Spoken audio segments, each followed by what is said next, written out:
Hey guys, welcome to another episode of the Reseller Niche Podcast live working Hangout.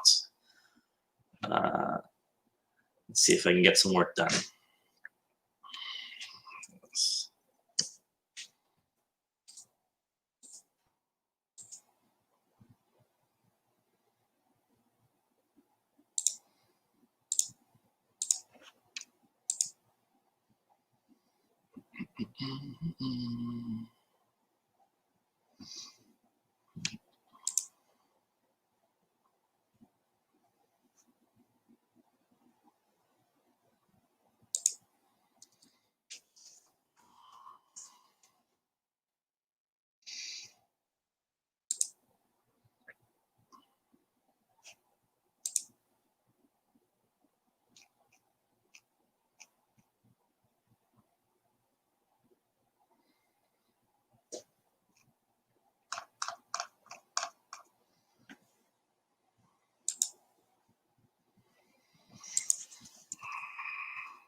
Link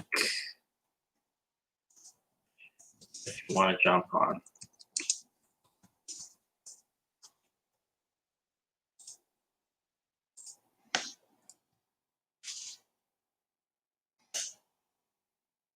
If anybody's out there.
Okay, what's the weather like around here? About 4:44 right now in the morning. California time, it is 37 degrees. It dropped to about 35, 34 degrees last night. So one of our coldest nights so far. I know it's a lot colder all around the world. A lot of other places a lot colder, but for us it's pretty cold in Northern California. Hope my sound's okay there. I'm half asleep. I just happened to wake up, so they're gonna jump on early. I should turn off my alarm. Otherwise that's gonna go off.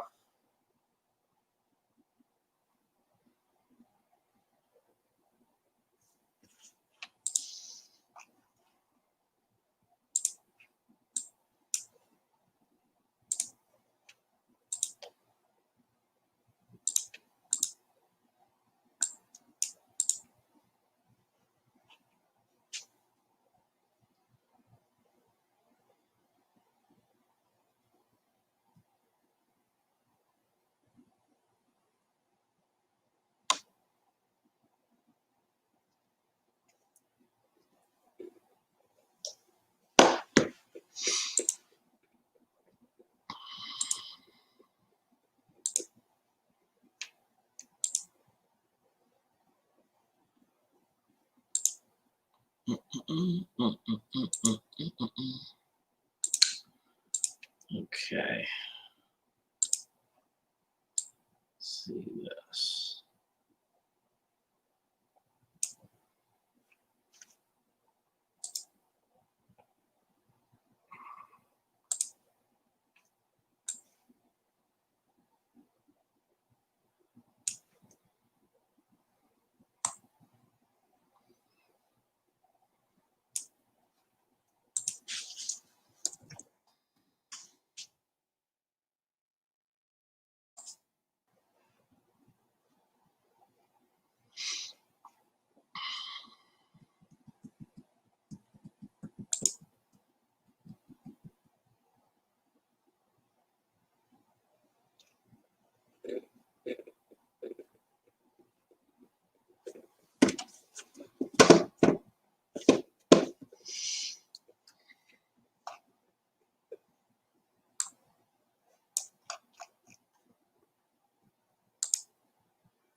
Let's put this out there.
Okay.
Appreciate anybody that's out there. I know I haven't said pretty much anything. I hope you're getting some listing done though.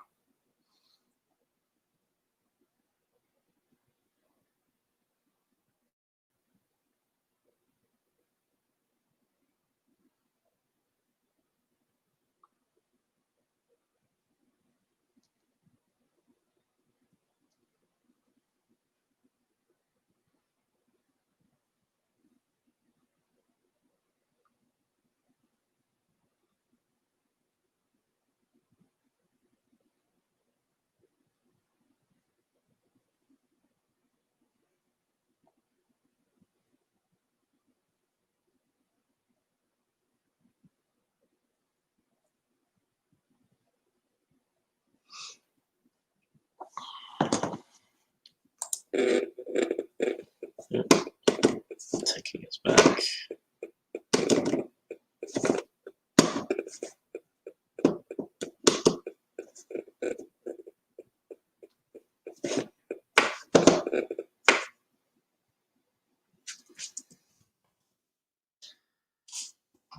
Help here. This is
and 1047.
Coming clear.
Hey, Leroy, how's it going, man?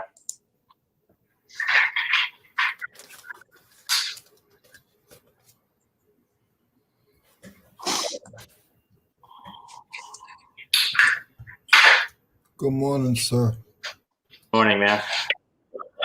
Good to see you. Hey, Leroy, how's it going, man? Oh, no, what is that? Where is that coming from? Is that you? I think I'm muted. Yes, sir. Morning, man. Good to see you. Hey, Leroy, how's it going, man? Oh, no, what is that? Let's see. How's that? Don't hear anything now. Let's see if it feeds back again. No, that was me. All right, cool. It's a little early. Sorry. No worries. I couldn't sleep, so I got up. It's like 5:30 my time. Okay, yeah, I knew it was early. I've been up for like an hour, 20 minutes. I didn't go to bed till late, but I got up at 7. So.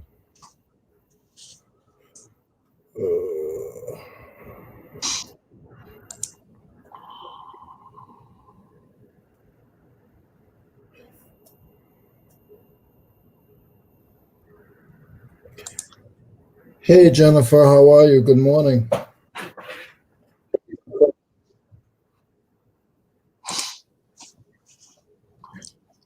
Jennifer is like everywhere. Somebody said she has like 9 monitors and she just has like everything ready. She has a page full of links. We want to know what you do, Jen. We want to know. What's the system? How's it work? Yeah, she could do videos on that because she is like, I see her like 2 or 3 lives at the same time. Like, it's crazy. I can have a conversation about Jennifer, but we won't do this. I can't do one at a time. I'm telling you, Jennifer, how many lives have you done at once? Like literally moderated? Because I know it's more than 2.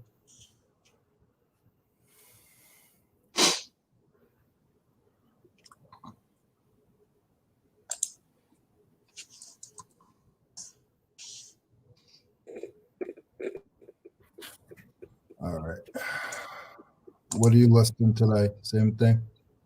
Same thing. I mean, to be honest, I could list stuff I have for probably a good month, maybe more. I wish I could say that. You don't have I have a huge backlog. I mean, it's not all great stuff, but it's a huge backlog. I can list for a year. Oh, you do a year? Okay. Oh, yeah. All right. No problem. There you go.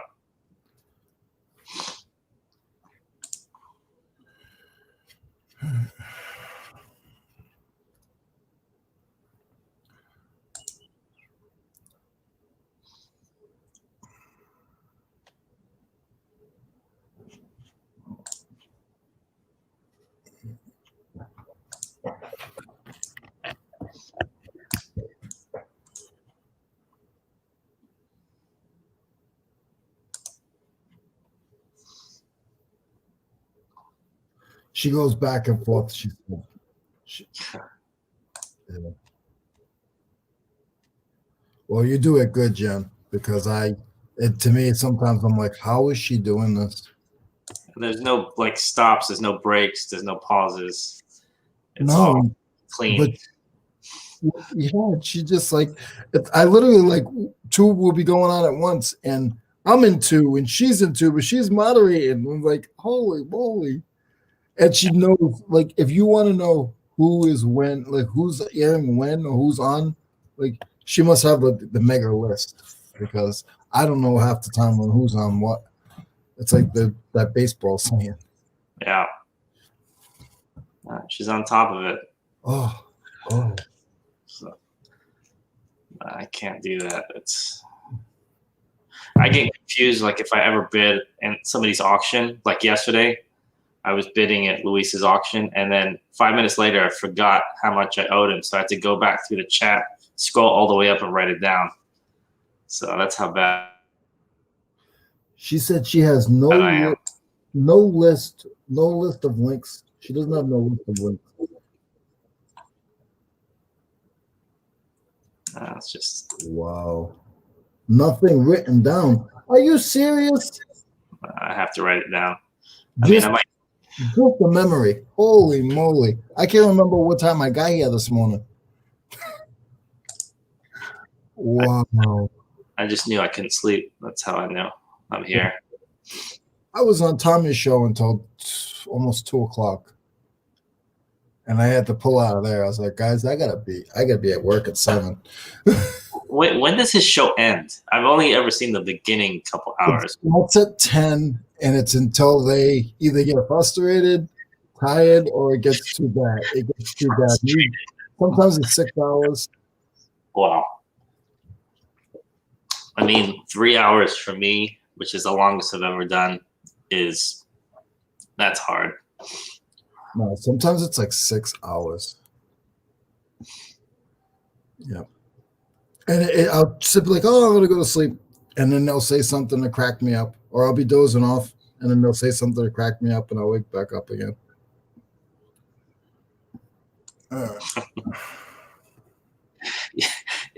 No, I can't do that. I mean, I don't know if nobody caught the beginning of this. I know that because it said 0 on the screen. I was literally silent for, I want to say, 55 minutes, an hour, like dead air.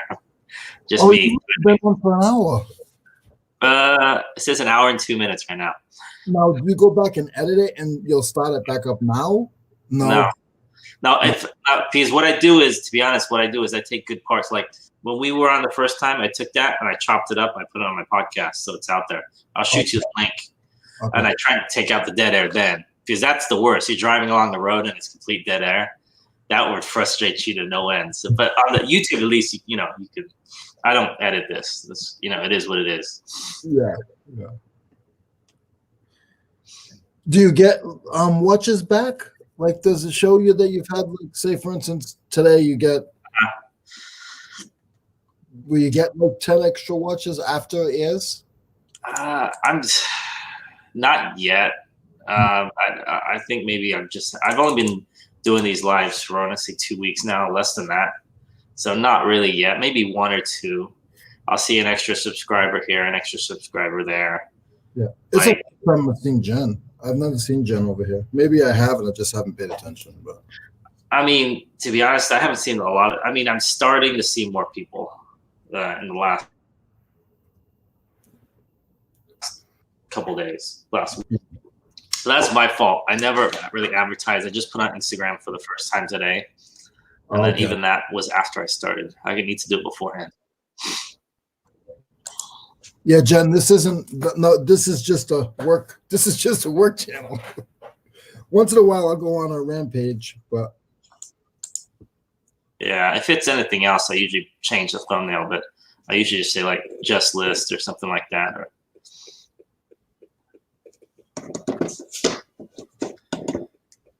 speakers on the fritz. There we go. Did you just tap it? Yeah, it's got a loose wire. I know that. I'm just too lazy to go find another one. I have like 10 of these in the garage somewhere. This is probably like a 15-year-old speaker. You just tapped it. Oh my gosh, I can't believe it's actually here. What? That's amazing. I'd never thought I was You gonna got an find order? it. No, I found something that I just take pictures, and if I find it, so this is just it's actually a vintage thermometer holder. Okay. It's made out of it's made from a company in New Britain, Connecticut, or no, Rochester, New York. I'm sorry. Okay. And it's nothing special, but there's one listed for 12. I mean, I could give it away for 50 cents, or I can try to sell it for 5 or 10, and it's quick listing. Yeah. It's all subject matter. I mean, a lot of times you'll probably, with tools, you're going to find, not always going to find the exact one, right?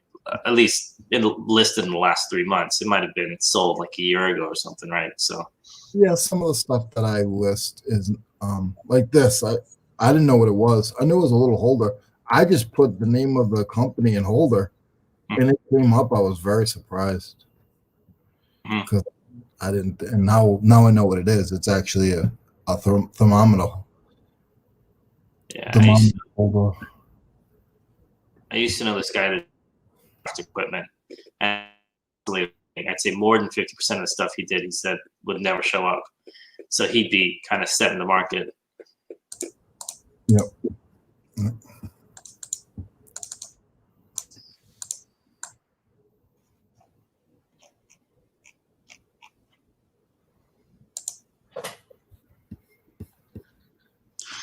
Enjoy listening to you guys while I work my regular job, some stories and writing other pieces while I hang out with you all. I chime in every now and then and ask questions. That's cool, Mickey. I don't know how you write and listen. I can't even write and write at the same time, let alone do something else. That's cool, though.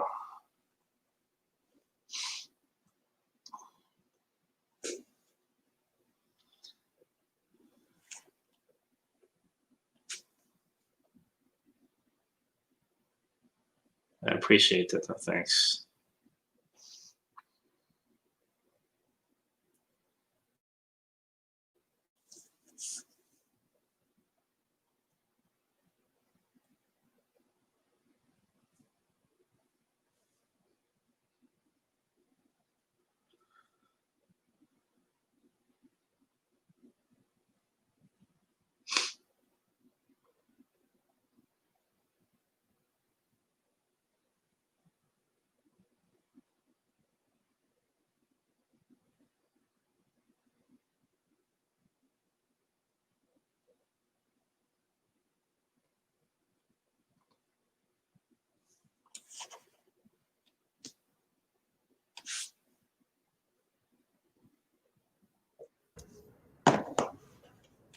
Yeah, thank you, Mickey, for you're always here when we're on, so I appreciate that as well.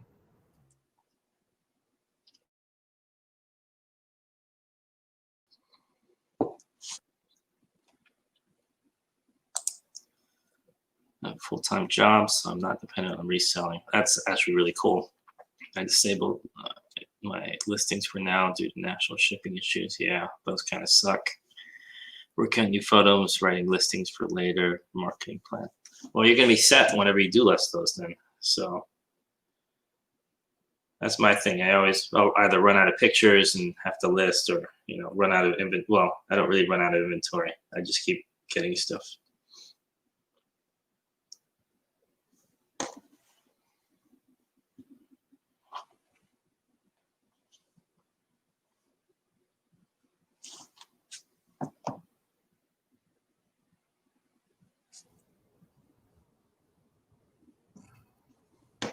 I wish I could run our inventory. I like, to be honest, I was just going to say that I like to have a little bit of stuff. If I had zero stuff, which I don't know if I've had that for years, I'd probably freak out a little bit, which is weird, but I don't know.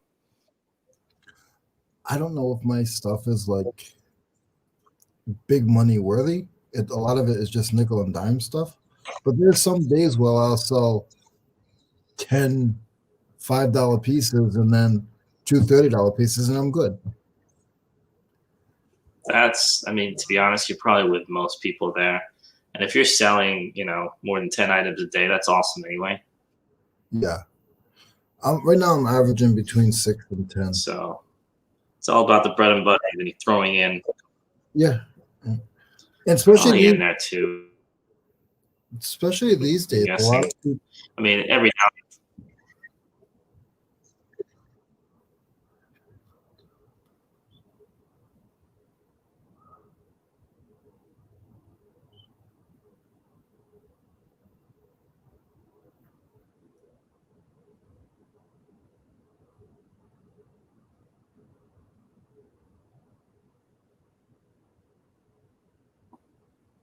That's cool, Mickey. Jennifer, you're full time. If she's still here.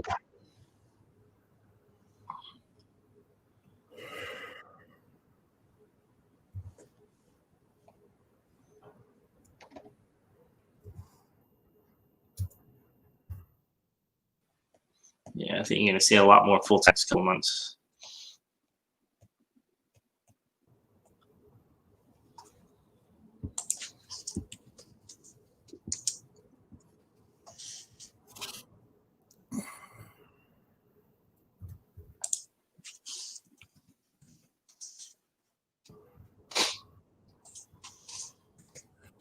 I'll be on a live tonight again.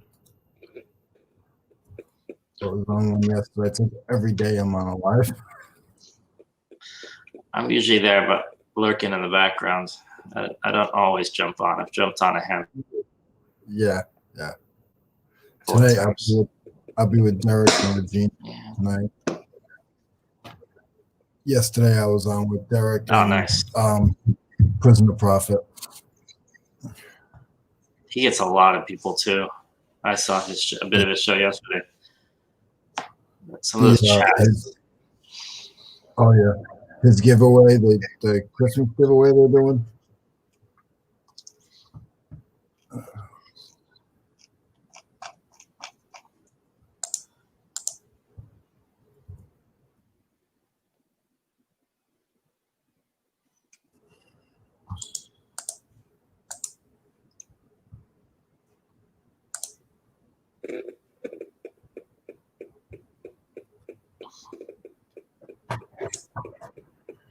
What am I doing? What's wrong?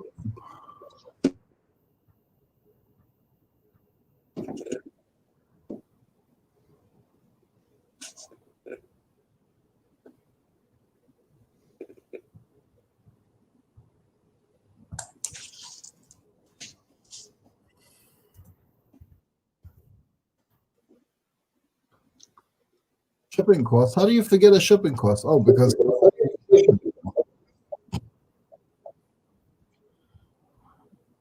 oh, is it strange shipping costs or something? No, I didn't put it in.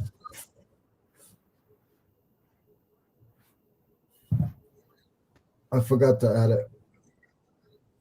Oh. Nothing's shipping anyway. I don't even know why I'm working. Yeah, shipping. I mean it's the 16th now. Most stuff is before Christmas is going to be tough now. It's been very bad though. Have you had any issues yet? I'm starting to have them now. I had one or two. Yep. And what I try and do, like I had somebody that gave me a neutral feedback yesterday. And then they said, oh, it took way longer than expected. And it was actually within the 5-day period. It was like a first-class shipment. Yep. So I went back and I said, this is wrong. But in their feedback, they wrote way longer than expected and listing time, and would have given negative feedback if I didn't like the shirt. So I called eBay in the morning, and the guy was pretty unhelpful. Then I called back in the evening, and the lady that picked up the phone was very helpful. And she said, hold on a second, let me see what I can do. And then within an hour, I got an email saying we've taken away a neutral, which usually doesn't happen. They usually just say neutral's a neutral. It doesn't affect you anyway. Yeah. But they took it away this time. I think because he used the words negative feedback in his in the feedback. So yeah, I don't know. Just always call back if you can, or get back to them. Did I don't want to get into this too much, but when you called in the morning, did it seem like it was a different country? Did you call a different country in the morning and then a different country? I think both times it was. Is it one place? I think both times, to be honest, it was. Yeah, I mean, not to stereotype anything. From what I can understand, you get three countries. You get either U.S., obviously. Yeah. You get the Philippines, or you get like Ireland now. Okay. Ireland is usually early morning, like the first couple of hours.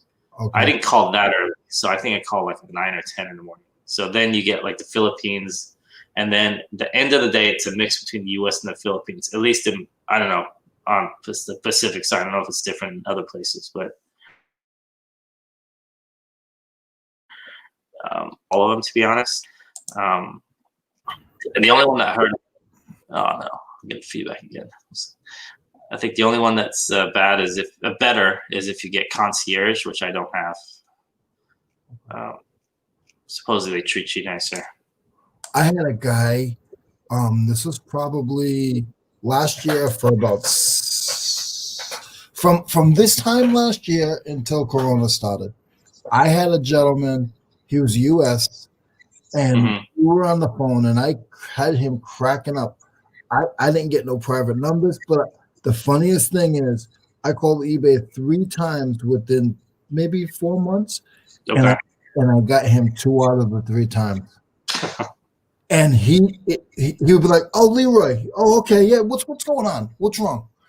And I don't know what was going on, but I talked to him. We were like really cool, and then my account just started getting better and better and better and better. And I'm like, maybe it's just me, but I'm like, this is just weird. Like, because he was the coolest guy. I was like, I wish I could just put this guy in my pocket and take him out when I need him. Yeah. I haven't heard from him since, Corona started, but he was awesome. I mean, that's awesome that you got that, because it got a little weird there, especially when the Corona first started. Some of the people you were getting, it sounded like you could hear the phone wires like buzzing. It was, I think they hired a bunch of like at-home people. I mean, everyone was probably at home. So it's cool that you got someone that was better, because my experience was not as good, starting from like March, April, whenever it was. Yeah.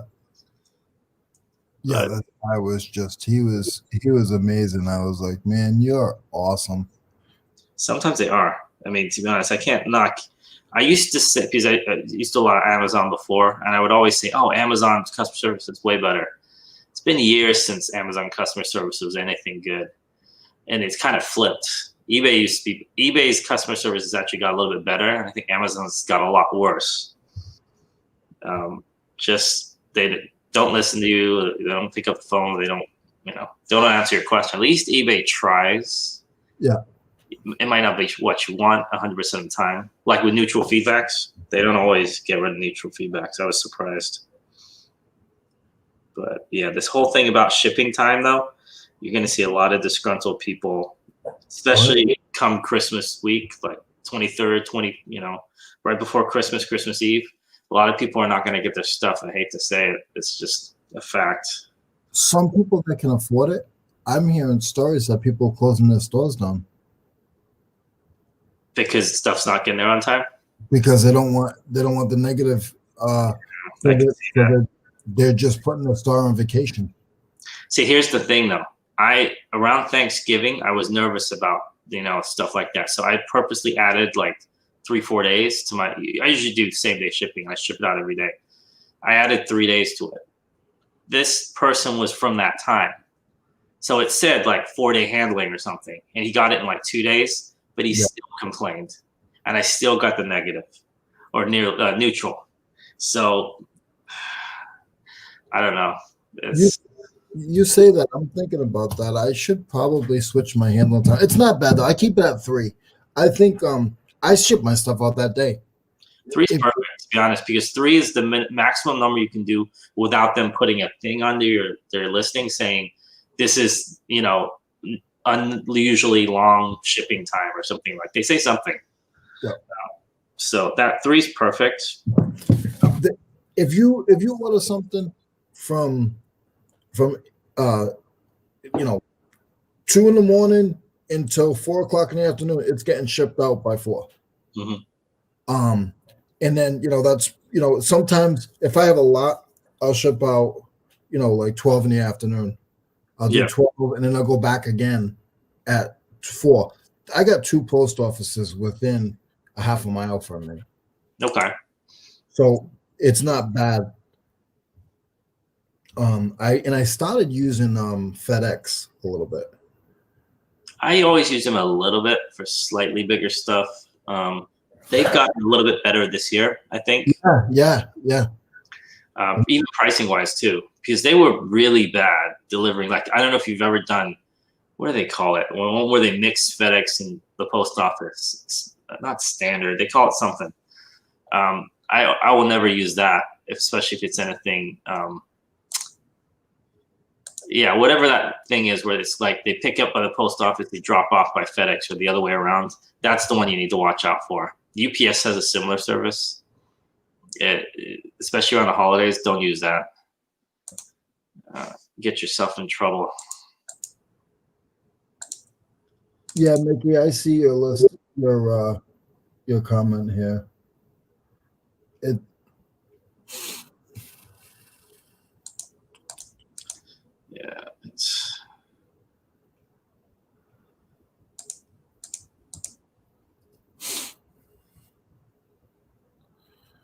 well, hopefully it gets better. Who knows? I mean, it will. And then the only thing is that shipping costs again are going to go up in like 3 weeks or something. So I think what's going to happen is basically those shipping things that they hyped up like a month ago, they're basically going to stay. They're not going away. I got a one around August. No, I wasn't back yet. Maybe October. I went to the post office and the guy told me, he said, "Hey," he said, "I just want to let you know, there's a new CEO, and everything is going to go up in about 3 to 4 months. Yeah. Just letting you know. So watch out when you're listing your shipping." He was really nice. A little local post office. Yeah. Sure thing. I heard like 3 weeks later, "Oh, we got a new CEO," and then I hear prices are going up. And I had told a couple of people that are close in my circle, but I didn't like blab it out there. You know what I mean? Yeah. I don't be that guy, but I did tell a few people, and I talked to Joey about it, but he hadn't heard anything. Yeah, because every year, January, second, third week, they bump up a little bit. But I'm talking, they'll do like one of the services and then like stamps will go up like 3-4 cents. But this was the first year where I've seen 2 hikes. I've never seen that before. And pretty substantial too. So, the way I found out is, to be honest, all the union guys, they have to tell the union before they get anything approved. And so it's like you got these 2 boards that meet. So obviously that trickles down to, the union members as well. So that's probably how you found out. I mean, it's not a, state secret, but I mean, at the same time, it's good to know that, because that can, especially depending on like if you sell low dollar stuff, that could blow your whole, price scale.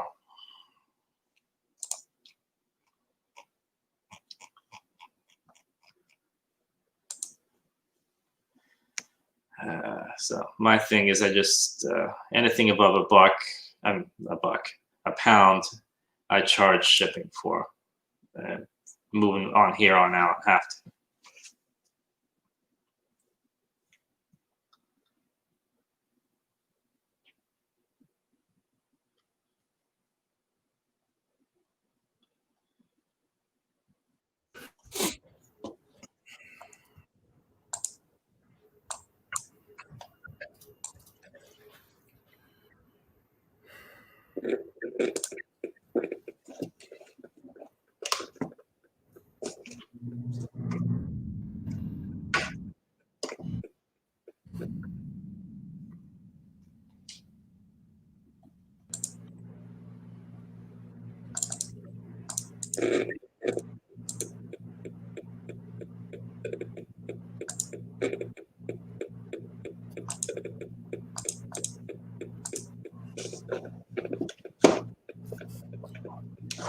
Mo, you say you had Apple. Do you have an Apple computer, or are you using something else? No, I've got an iPhone. That's about the only Apple thing I have. Oh, okay. Yeah, no, I don't use a Mac. I've heard they're nicer though. I've been running it for a while, but I'm very simple, like very simple. I don't know much. Well, they're good for, I've heard, for editing videos, because I know you're editing videos now. I've heard it makes it easier for that. I do it on my phone. I can't do it on my desktop. Oh, really? Okay. I'm having a hard time figuring it out. On my phone, it's easier for me to operate. Well, these days phones are so good that, I mean, yeah. I don't really do any editing. If my screen wasn't so, I don't know what iPhone I have. It's probably like a 6 or a 7. But like I have this one, and this one's older too, but I don't know which one it is. But this one I do all my pictures on, and this one's nice because it's bigger than my regular one. This is my regular one, and it's so small. Like if you look at the two, I think that's maybe like an 8, and the other one's maybe like a 6. yeah. And the thing is, I use the other one for pictures, and then the small one is actually my pocket, my regular phone. Because the one I use for pictures, I actually got it from the flea market. It was locked. Okay. And I just said, listen, I want it for pictures. So the guy sold it for me for $70. Nice. 70, 80 bucks. I mean, the cameras they have in these things are ridiculous. I mean, Well, I was going to buy a camera. Yeah. Just trying to get it downloaded to my Mac. It was such a hassle. I was like, I'm just going to get an iPhone. Yeah. For me, because my computers are so crappy, my laptop's old. If I was to get like a DSLR camera, the camera would be nicer than the computer. And like you said, transferring would be the issue. So just having them on your phone is nice. That's what I do right now. So I'm always looking at my phone because I have pictures on here, and I do half the listing on PC and half I take the pictures from here. That's the last step. If I get stumped, no bolos yet, guys. But if I get stumped on my desktop, yeah, it's not even my desktop. It's a MacBook Pro. But if I get stumped on that, I'll sit down and I'll go on my phone and I can fix the listing better on my phone than I can. Like sometimes it won't let me list it, and then I go to my phone and it lists it. Yeah, whatever works. I mean, it's all about speed and efficiency. So if that works for you, do it. You know, there's so many times where I can't find stuff. To be honest, I like Google Images. If I can't figure out what the word is to use to look it up. That's how I do all of my listings. Every one of my listings, I pull off of somebody else. Yeah. I double check it, but that in that process for me, I go undersold, and I look which one sold, and I grab that and I sell similar. And I if I have to clean the title up, I will. But I won't. I don't have to worry about the main thing is I don't have to worry about the category. Okay. The categories there. I mean, yeah. So that's cool. And if it's already sold, apparently they did something right. Okay. You know, that's just how I've been doing it for years. Because then I don't have to worry about spelling a lot of the words in the description. Yeah. No, I agree. And I used to use like WorthPoint, which goes back, you know how eBay goes back 90 days only.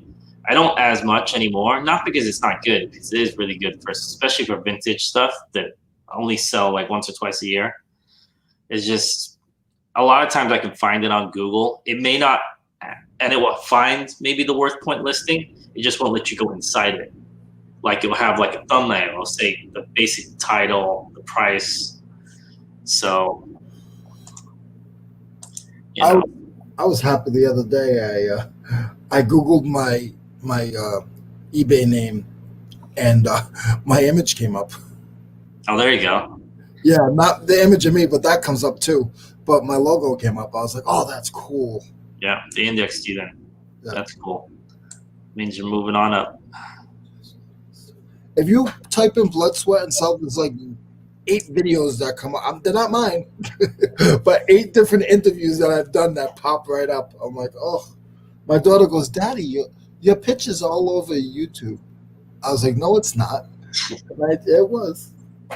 See, I just typed it in right now. I did it with no comma. So blood, sweat, and cell, no comma. Your eBay store pops up first. Yep.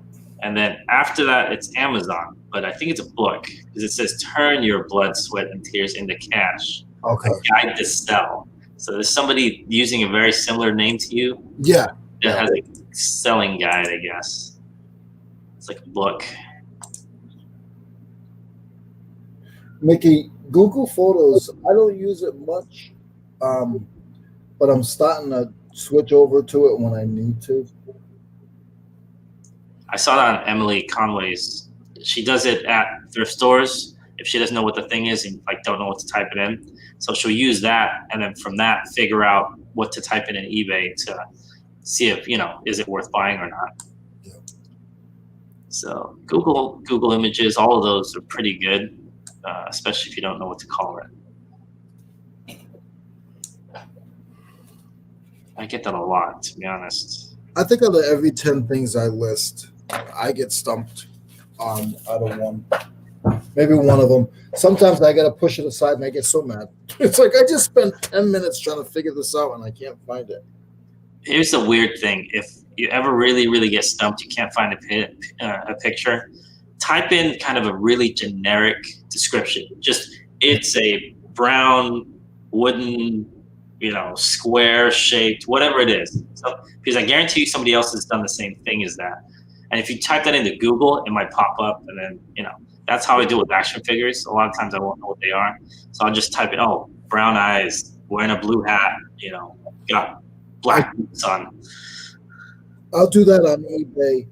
And what I'll do is, like, if I don't know what something is, like say just a magnifying glass, I'll put in magnifying glass, black handle, chrome rim, and then I'll put the price at like $30. Mm-hmm.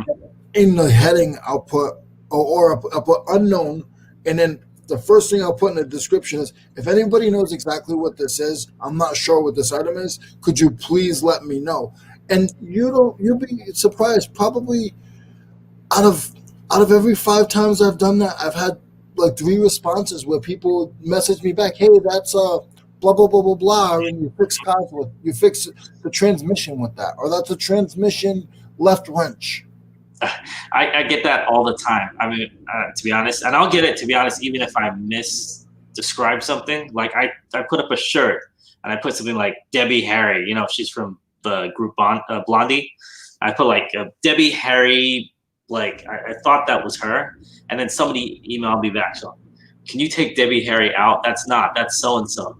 I'm like, oh, okay, thanks. Now I know who it is. I mean, I can edit my own listing now. I mean, sometimes people just go through your listings and they just edit them. They're not buying.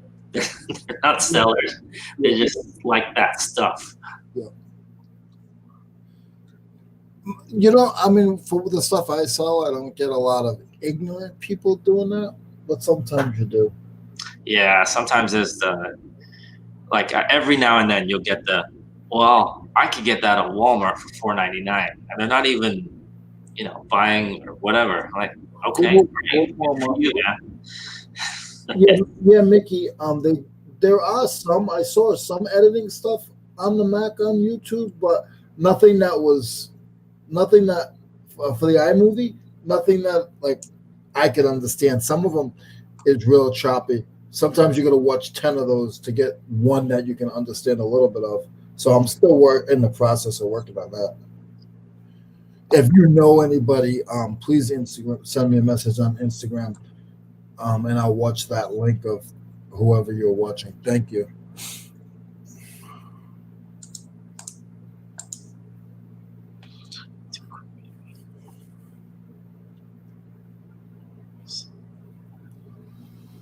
I've heard some good things about iMovie. I've never personally used it because I don't have a Mac. But On my cell phone, I love it. I'm figuring it out on my cell phone. so iMovies, I've never been. So it's on the iPhone, then I would have it on here then. Yeah, it's on there. Yeah, it's a star. It should be a purple star, maybe a blue or purple I've seen star. that. That sounds really familiar. I'm sure I've Yeah, seen. and I think it has a camcorder in the middle of it. Oh yeah, it's purple with a camcorder in the middle. Okay.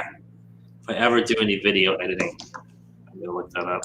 He said, "If I ever do anything, I don't. I do podcast editing, but it's literally like you see the audio there, and all you do is cut, and then shrink it together. That's it. oh, you can just see where your lines are in the audio." Yeah, there's no lines. It's dead there. Got it. So I mean, it's super simple.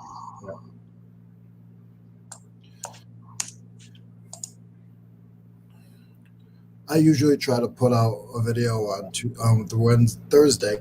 I have one that I had ready, but I don't know.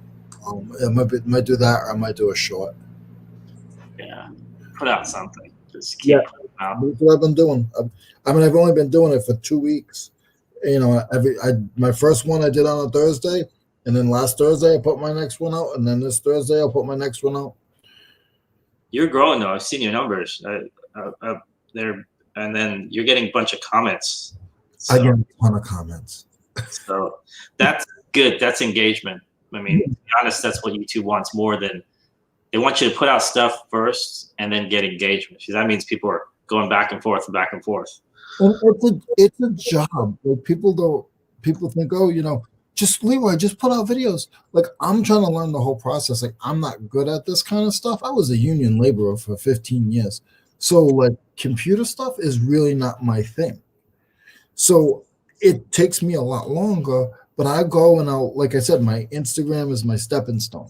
That's where I'm learning, and I still put, and I'm learning a lot of stuff on Instagram. Then I'll try to switch over to YouTube and do a little bit more and more. Yeah. Because I do have a goal for next year for my YouTube. I'm not going to really say it right now, but I don't know if it's possible. I'm not even going to talk negative. It's very possible.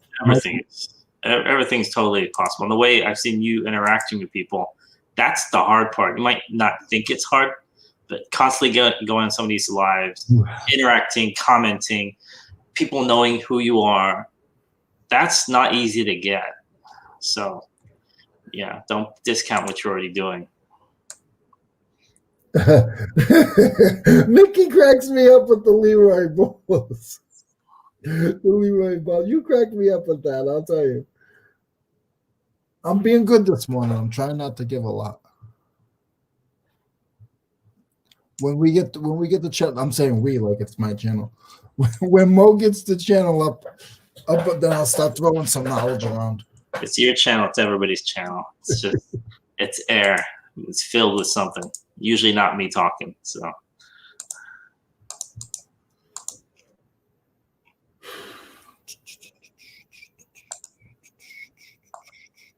The stuff that people buy cracks me up. You can literally list anything on here. Oh yeah. It's funny when before I used to sell on eBay, I would always buy broken or old like remotes and stuff that I couldn't find. That's how I kind of got back on. What did I buy? We had this really old garage, and the remote was beaten all to hell. It was like really jacked up, bent, and you had to like really push it down to use it. So I found this, and this remote was from like 1978, but somebody had it. I got it for like $13. So that's how I got it. That's one of the first things I got back into, like 2013, I think it was.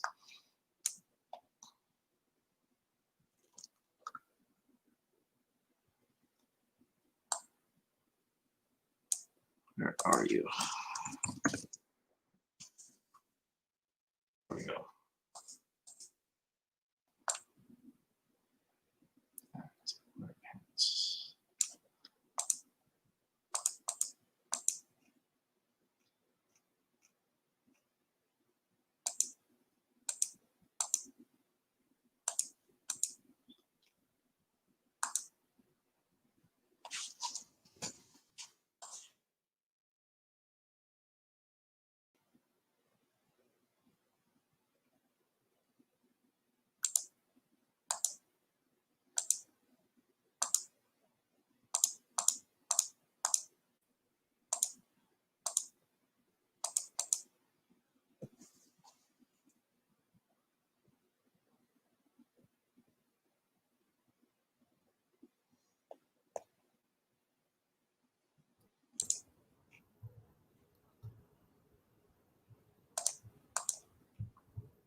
Mo, did you go live yesterday?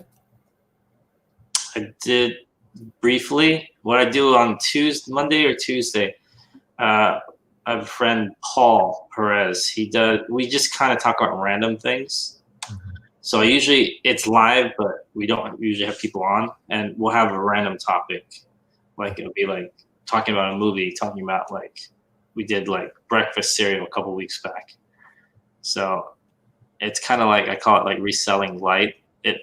It's like 5% reselling, 95% whatever. So yes and no. Monday I tried going live, and my internet just died on me. And then Comcast did an 8-hour maintenance at 6:30 in the morning on a Monday. I was so angry. They just that nearly shot my entire day. I did my labels for that day at 3:45 in the afternoon. I was really nervous. I was like racing to the post office. And I did a video that lasted 9 minutes, and then it just cut out. And I couldn't even get onto my phone to say anything about it. So I have to redo that, I think.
Okay, Mickey, I have one for you. If you go to a garage sale or a yard sale and you see a broken handled sledgehammer or a hammer or a bunch of them, you can cut the handle off and people will buy just the heads. Is that And I because they thought, crack? I'm sorry, Is that because people generally like wear them out or crack them or something? Or they crack the handles, but they want the heads. Like this head here is 8 pounds. So certain specific stuff, somebody might want an 8-ounce sledgehammer, not a 10.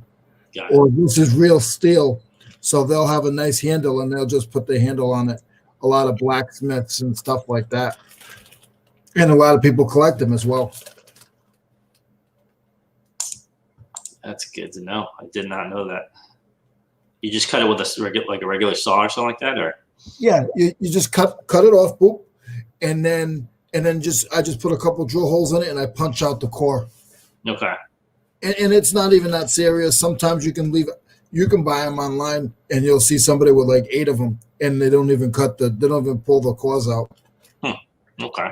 Yeah. You go at the end of the yard sale and you see like even rakes. I've seen rakes, shovels. You'd be surprised.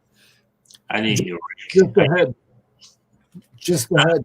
That makes sense because I bent the heck out of my old rake, and I think I left it out and somebody stole it too. So I had to rake the leaves with this hard bristle, big broom thing that I had. I need to go buy a new rake.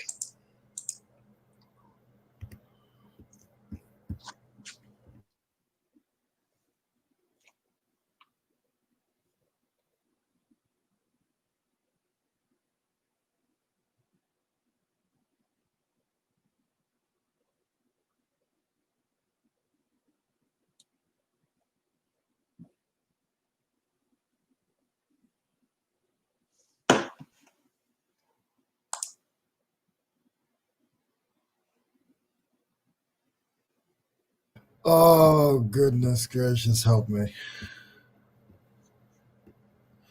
I see this lady all the time. They sell tools, and it's a picture of like this one is a head, and it's right under her chest. I've seen those types of shots too. A lot of time for clothing, but it could be for, I've seen it for video games. Like, really? It's kind of. The sad thing is, Mo, like they say, I'm not going to get into it, but sex sells, like sex symbols, sex. You can't, yeah, you can't deny that, because at the end of the day, if you're flipping through your phone, if something stands out, it stands out. End of story, you know.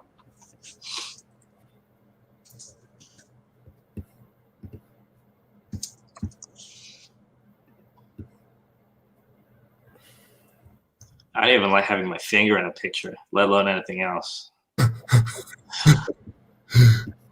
I've got my toes stuck in there a couple of times when I've done floor shots. I'm like, I have to redo that.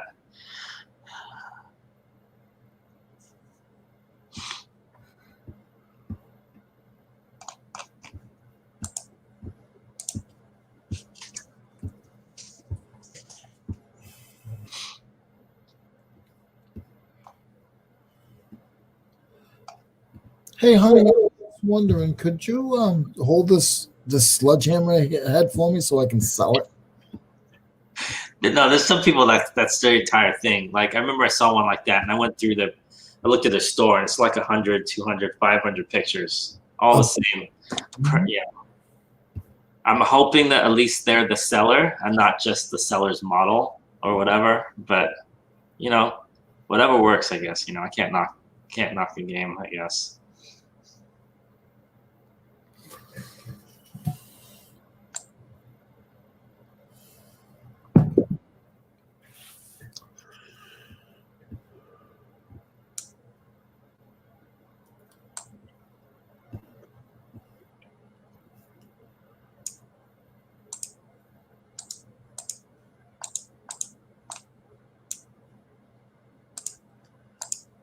You know what?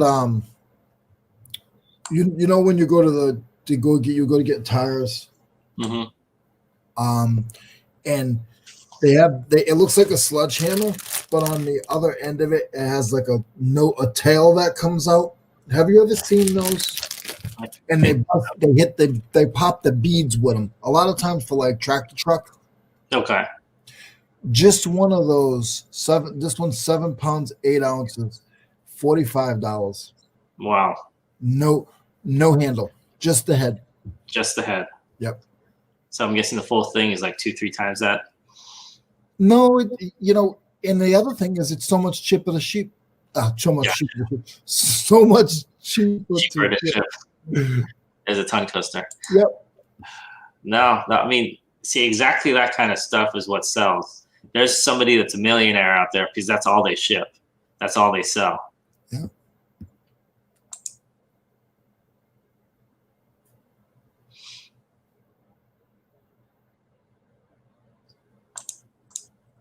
Yeah, Mickey, handleless tools. If you look it up, you would be surprised. You know, if you have your yard, here goes the bolos. If you're in your yard and you have a certain rake that you used to use all the time, and the rake's like 4 or 5 years old, type in like if it's Ames usually has a good rake, or a Razorback. You type that in and just look for the head. You'll be surprised they'll be up there, and then you can just replace the handle, and you can have that. Or use your old handle. Yep.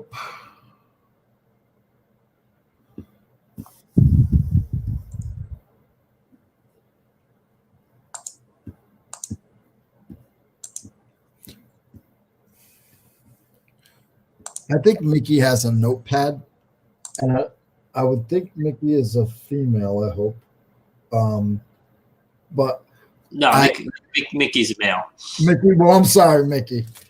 But I think he has a notepad, and he just writes down, okay, Leroy's notes. He's coming out with a book. It's coming out soon. It's just gonna be called one word. It's just gonna be called Boom. Boom. What Leroy said. There you go.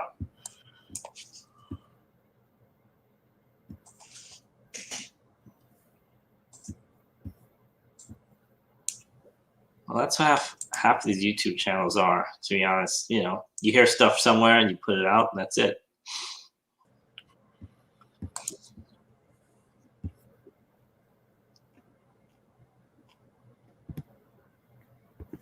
See, he's writing a book. I'm writing a book.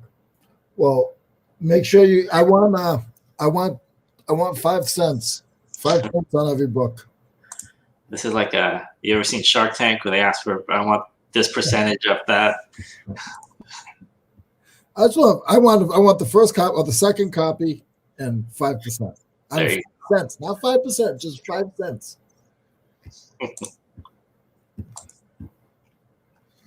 Mr. Wonderful.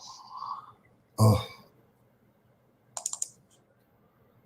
Some words of wisdom learned from watching Leroy.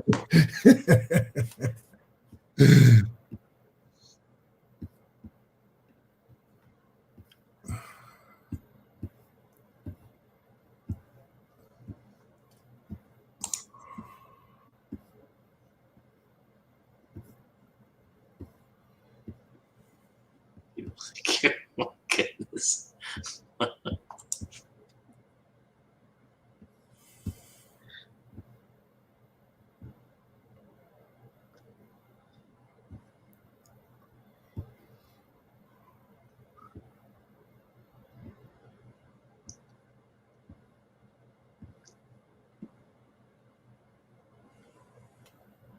I didn't know that Wilton made a sledgehammer.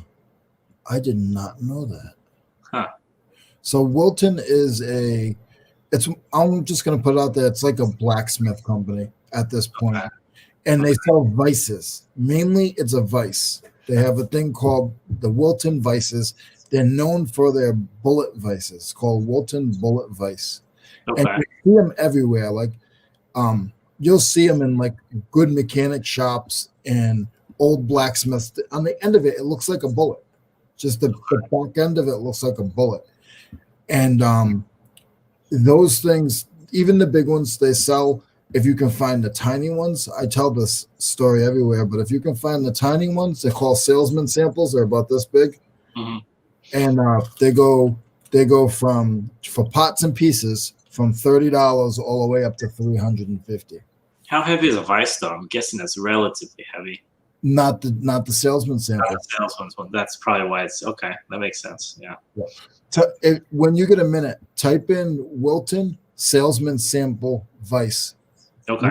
Look at the solds, and you're going to be like, I'm going to always look for those. So what's the brand that makes like cooking ware? That's not Wilton, is it? Or is that? No, not that I know of. This one's Wilton.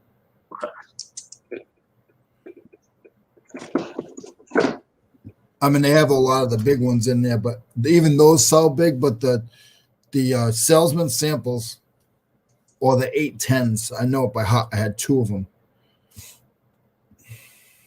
And these are cast iron too, or that's the other company? I think they're cast. I see salesman sample.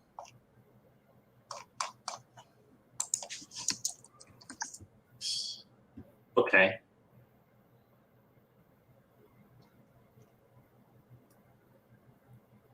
Wow, some of these. I was waiting for you. I didn't want to tell you. No, you're looking at the one. I can tell you what you're looking at. I'm not even on your screen. You're looking at the one that has a swivel base, right? Yeah. It has an extension, and you can swivel it all around, right? Yeah. About 500 to 350, right? This guy, it's a rare one. They said $1,000 is a line through it though, so I'm guessing there's. But then did he sell it for that? I doubt it. No. Oh, okay. Go to the sold. The solds are.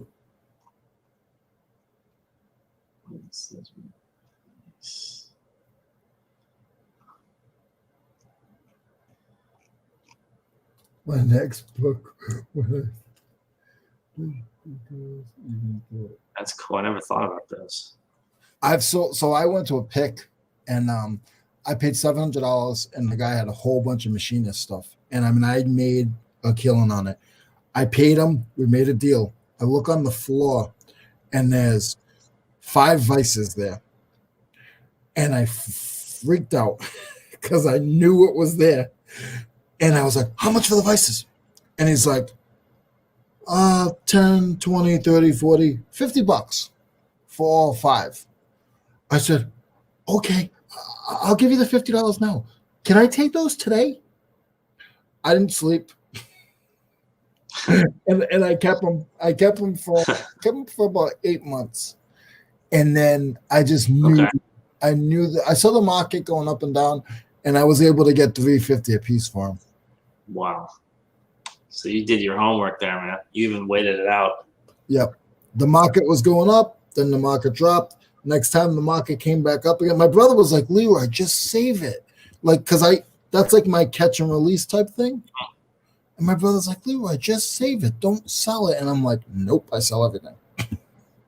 Is it like a seasonal thing? On the summer, people are working more, or like it's just really No, good? no, those are very hard to come by.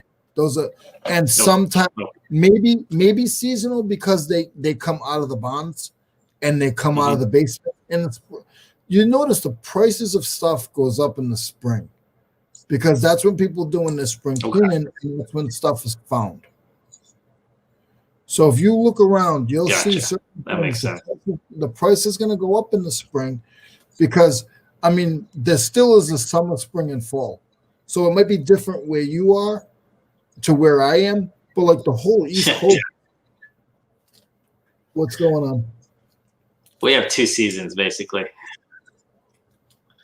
You still use coal? Yikes. We're not even allowed to start a fire here. Like, if fireplace bans, I think the whole state is because of all the wildfires. What? So you can't even start a fire around here. Wow.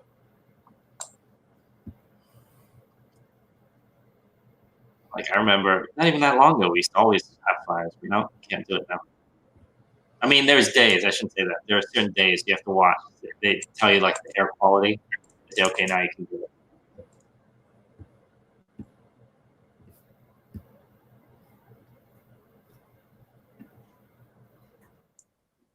Yeah. This is good to know, though.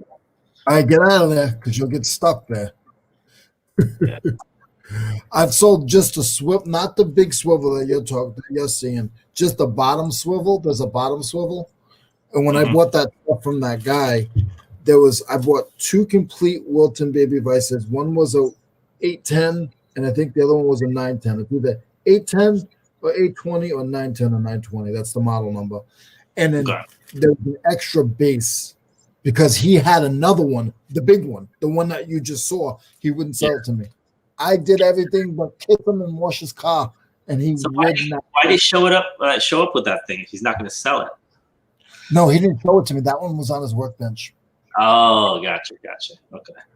And I started geeking out, and I was trying to offer him $150 for it after he just sold me 3 of them for 5 of them for $50.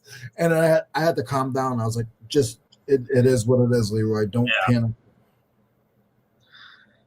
Well, at least you got those, man. That's a killer deal. $50 for 350 times 5. My goodness. No. I only got $350 for 2. Well, still, I mean, you sold 2 of them for $350. That's crazy ROI. Yeah. But then that was on top of the $750. So I gave him $750 for everything else. Had nothing to do with those vices. So once I bought the vices for $50 between the 2 of them, and there was 1 extra pot, I made the $700. Nice. Just off of those.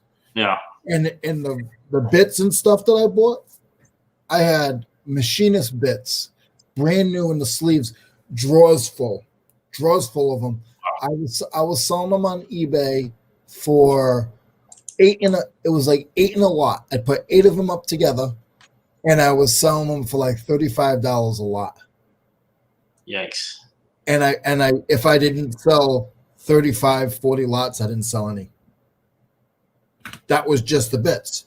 Then there Wow. was files, just small files. If you look at small jeweler files, Mhm. he had 100 of those, and I was selling those in lots of 8, and I was selling them for same thing, about $30 for lots of 8. I mean, that pick I did, it was amazing. Yikes. So is he just an old machinist that just He getting was, out? he was an old machinist, and I had a guy. You know, they say my guy. I had a guy that he had some kind of a listing. He wouldn't tell me. He had a listing, and he would get the things that he wanted, and then he would push over to me the tools, and whatever I spent from the people, I would get a percentage. Some of it he would just buy. He would buy. He'd call me up. Hey, Leroy, I got 9 things. This is what I want. Come look at it. And then other times you'd say, okay, I got a lead for you. It's in North Providence. And good luck. And I'd go and I'd say, hey, listen, I bought it for 700. So here's $70. Gotcha. Or I'd give him whatever. I'd give him whatever I felt comfortable. Yeah. But he got sick. He was an older guy. He got sick, and I lost him. Like he didn't. Hopefully, he didn't die. But Yeah. Yeah. I mean, that's good. At least having that lead for a little bit. I got a lot of stuff from that guy. Yeah. Yeah. Most of my leads are in the Bay Area. Actually, I've got a few up here. It's only about 100 miles though, so. I have nothing here. I got no leads here at all. Just I have that one little honey hole flea market that I go to. Yeah. Yeah, I haven't even been to the local flea market. Derek told me about that a couple of weeks back. I just haven't made the trip out there. I am stumped. 5 minutes. I am stumped. Looking up a tool.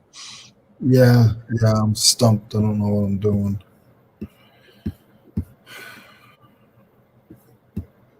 So you got 2 options. You either keep looking or you set it aside and you move on to the next one.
Kid's alarm just went off.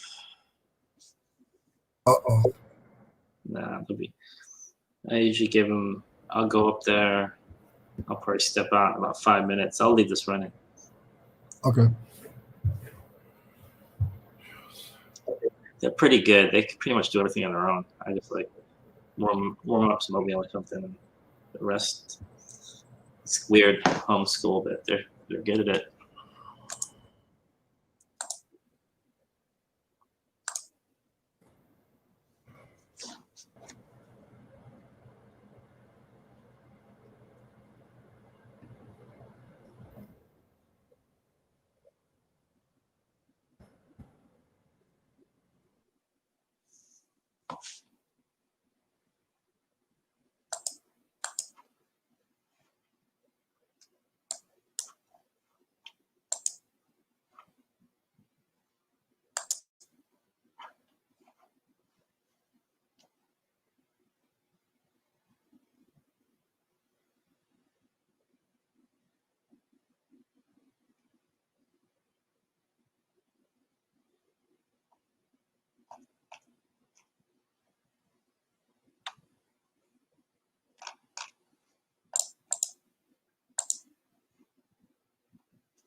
Thanks to anybody out there. Hope you're getting some listening done. I'm actually doing relatively well this morning. I'm really not used to, usually don't get up until 7 my time. It's 6:48 now, so this is about the time I'm usually getting up.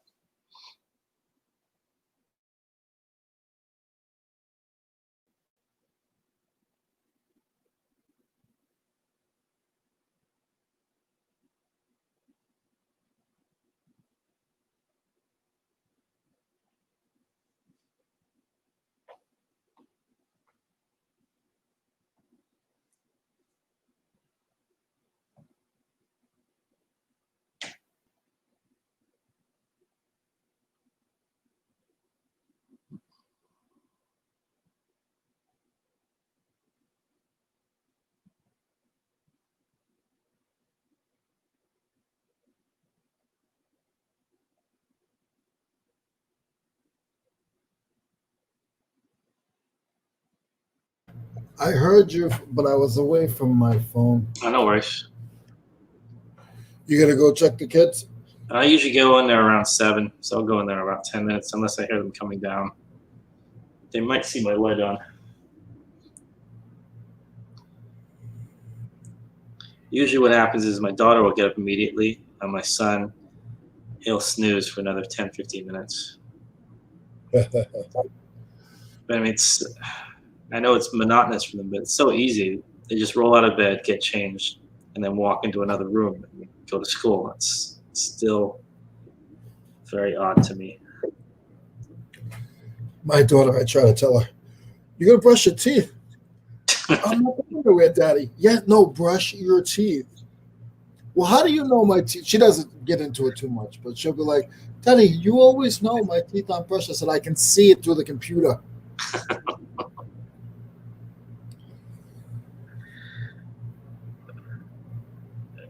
They're funny. I gotta let my landlord know that it's a little chilly here, and he doesn't like the cold. So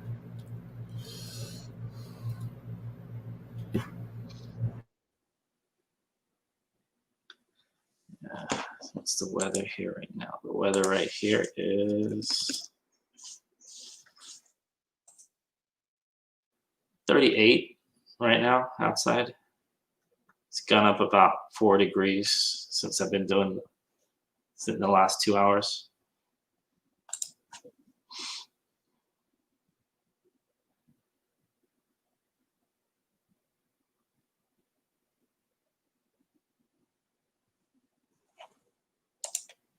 Good morning, Rosie's Closet. How's it going? Thanks for stopping by.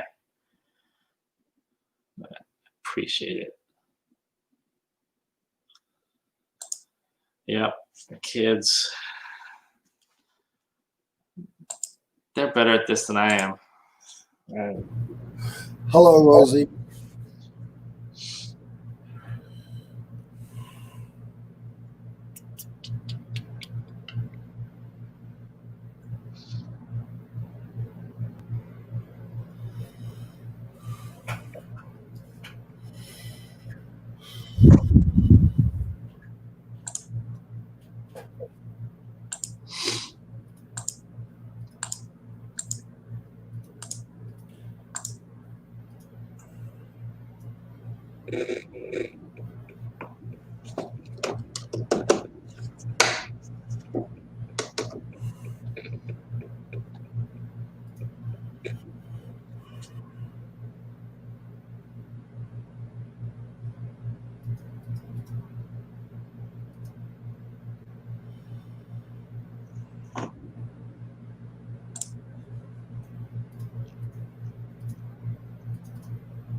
Hey, Rosie, I'm working on shirts right now. A bunch of Under Armour athletic shirts.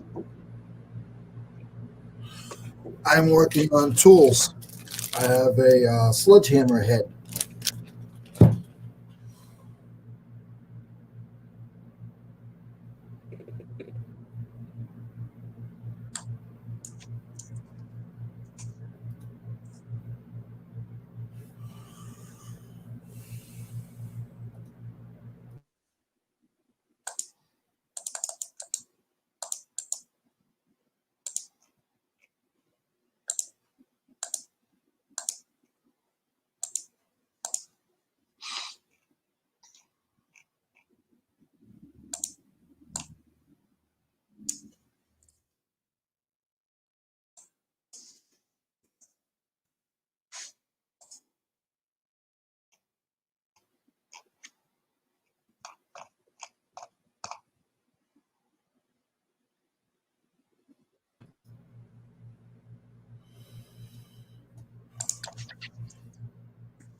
That one pushed me back like 20 minutes.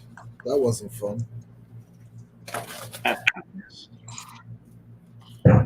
But at the same time, I learned a little bit, and I don't like to rush. So if I don't have to rush and I can learn, and I keep getting it in my brain, different items when you look one up, that's what it's all about for me. Mm-hmm. And the next time, you'll know. And when I see it, if I see something like that again, or something like one of the other things that I went by, I'll know. Oh, okay, that's a $45 piece. Yep.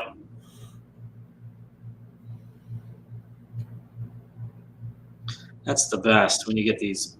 If I get box lots, and then you'll see some random thing, and then all of a sudden, like, whoa, I got this random. What did I get? It was like a Jurassic Park figure. I didn't know what it was, so I set it aside for like 3 months. Went looked it up, $140 for this little figure, and it looks like just like the one that's $8. Well, you got stuff with the GI Joes that they're what is it, like if they're defects, they're worth more money. Some of them, I know when I There was. are, yeah, definitely. I mean, and not just defects. Sometimes it's a funny thing. Same with baseball cards. Same with comic books. The ones that were never popular, so they didn't produce much of them. There aren't that many available. Those are the ones that are worth more. Look, I guess with any categories like that. But I mean, it's always odd to me. The ones I've never heard of are the ones I get excited about. Like, I've never seen that before. Me too. That's probably something. That's where I am too with tools, because people will ask me, how do you have an eye for all this stuff? And honestly, it's just I've never seen it before. Mm-hmm.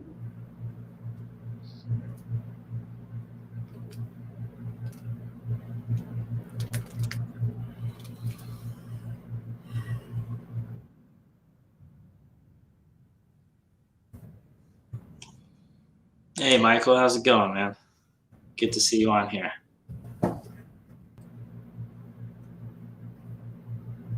He's got a really cool Instagram as well. Southern Geek, if I'm getting that right. I'm pretty sure that's it. Hey, Michael, how are you, sir?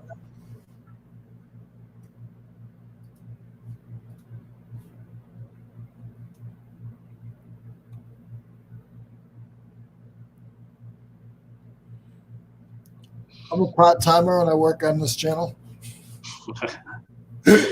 I'm a part-timer and I work on this channel. Not a part-time reseller, just a part-timer on this channel. Yeah. No, I'm saying that's what I mean. I'm a part-time YouTuber on this channel too. Yeah. I sit back.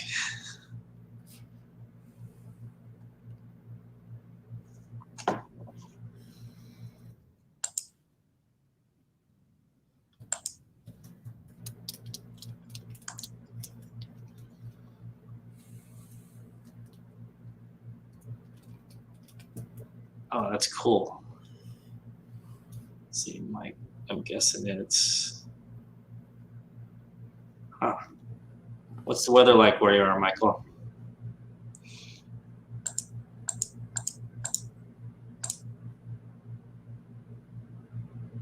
Oh, we have fog outside. We actually got rain here yesterday, or 2 days ago. That was new. Do you work for the post office, Mike, or are you dropping off your packages?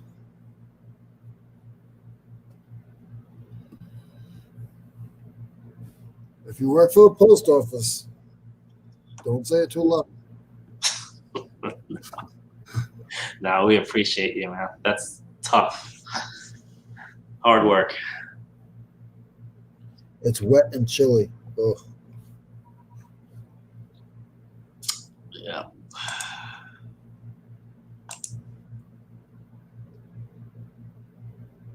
Well, I appreciate your service, sir. Okay.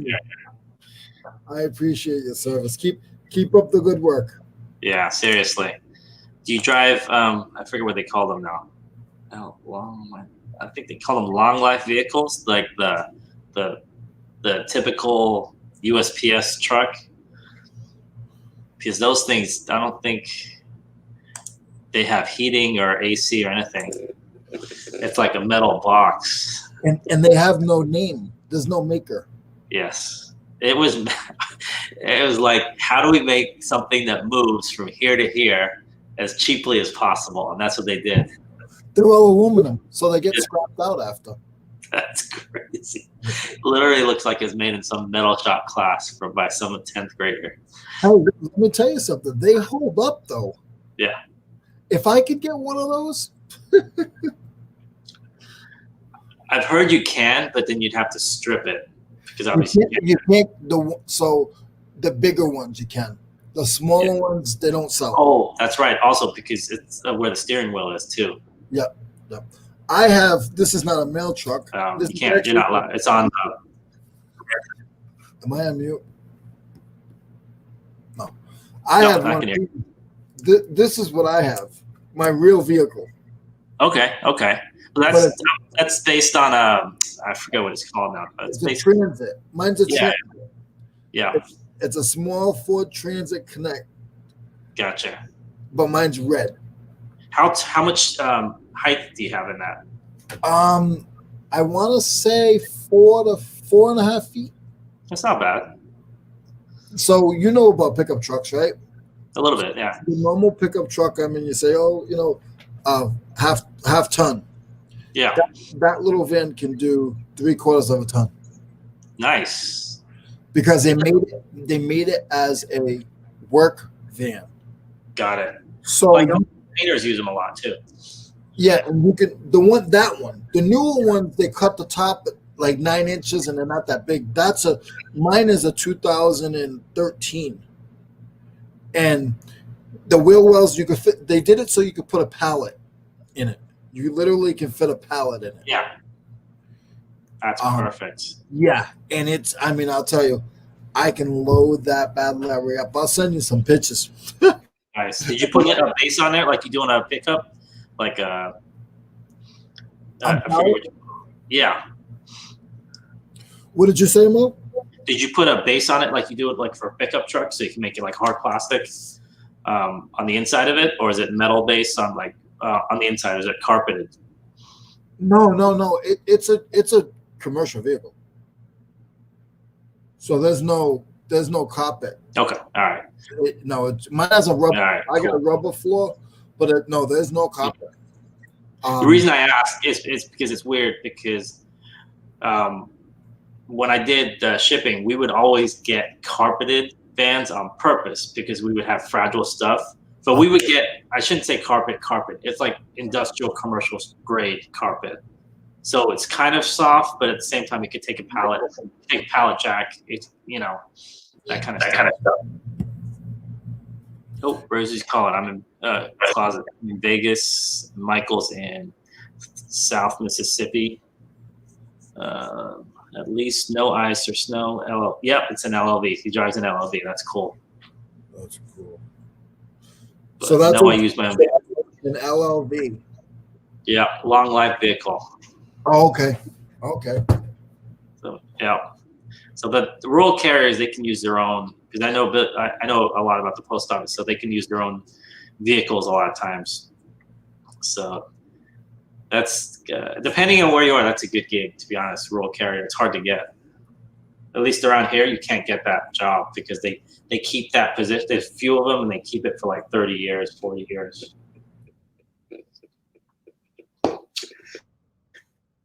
All right, I'm gonna be back in a few. Okay, I'll be here. Hopefully you won't hear any screaming. All right, cool.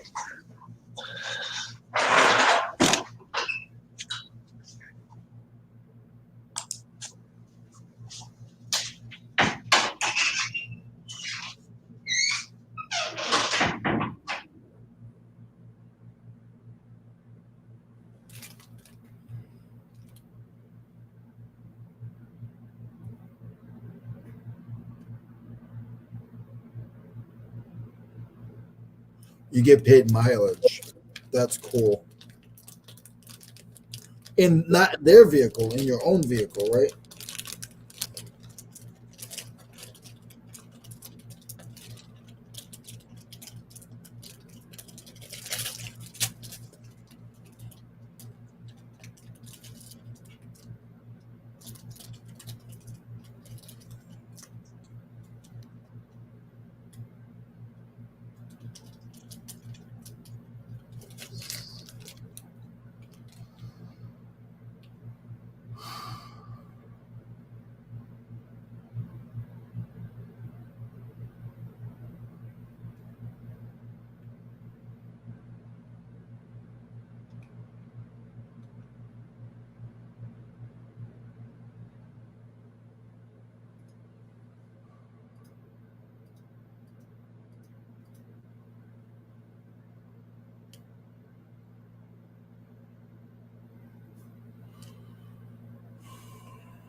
Yeah, that would be awesome. That's probably something that you look forward to getting out of work and getting some listing. It's probably a little calmer for you. I can imagine. I remember when I was working a full time job, I'd love to get home and just do some listing.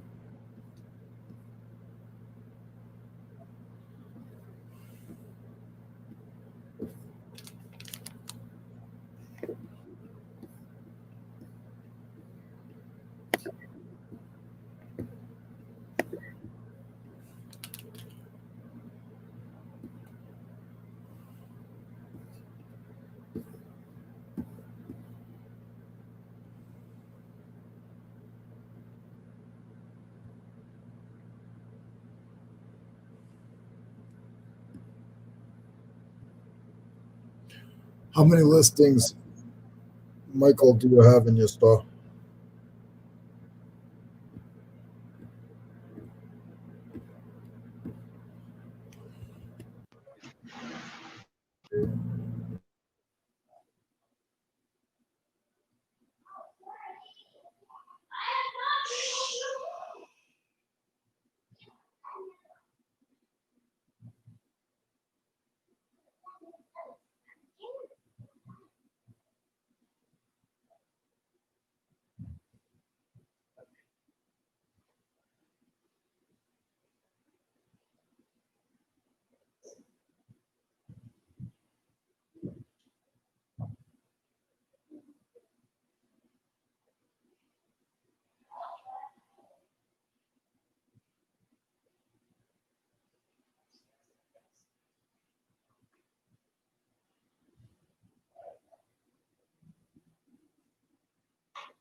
I love it. You guys are part time and you're doing 700. I wish I had 700 things listed.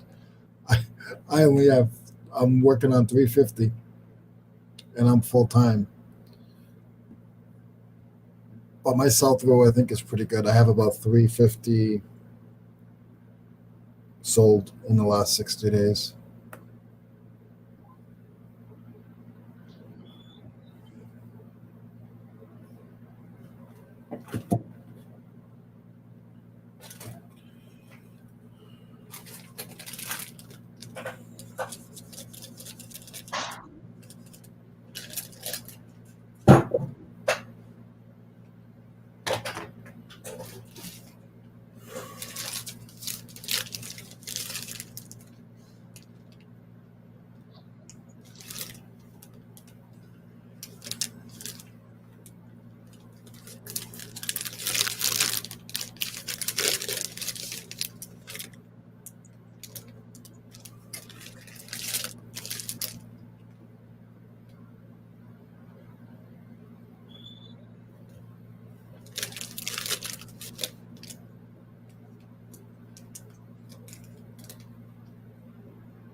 Well, that makes me feel better that you're not selling your sell through isn't as I guess isn't as good as mine.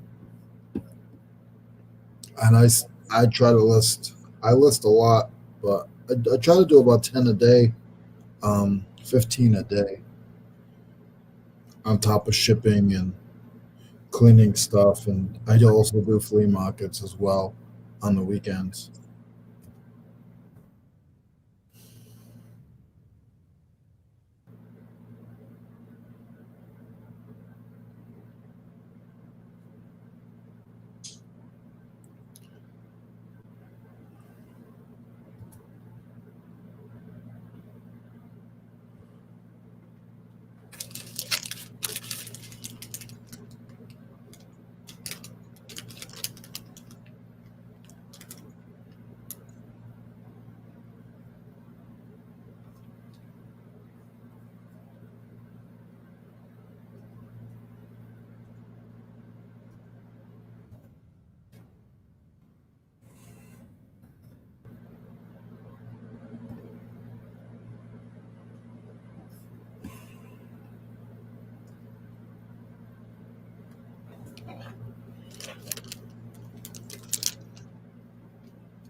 Mickey, I actually sort of specialize in tools. I would say 90% of my items right now are tools. I do try to reach out, and I do pots, mechanical pots. I'll do barons and valves for HVAC stuff. I know a little bit about that stuff. Pots and pieces for tools. Not me. I don't really do power tools. I do a lot of just hand tools. Right now, I'm listing a small transmission torque wrench. It's a hard to find piece. I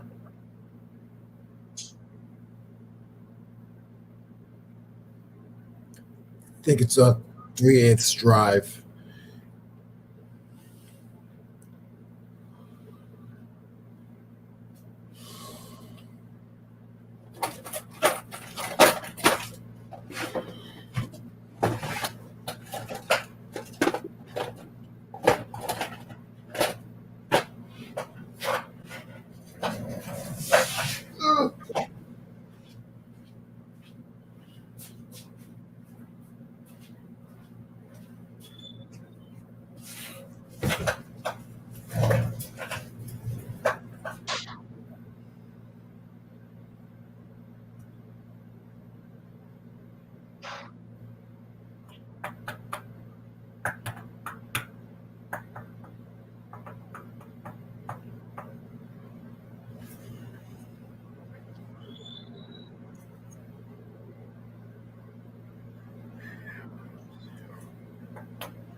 Today is Stump the Leroy with listings.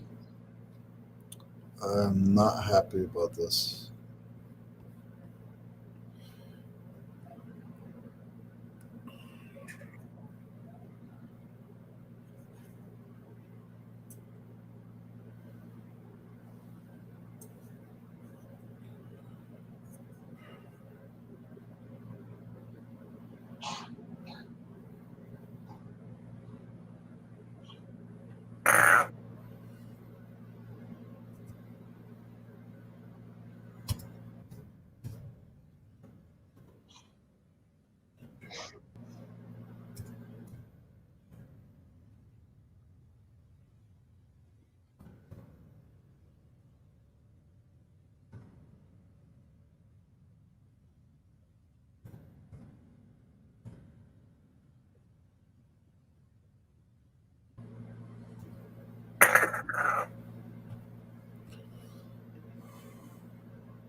Yay!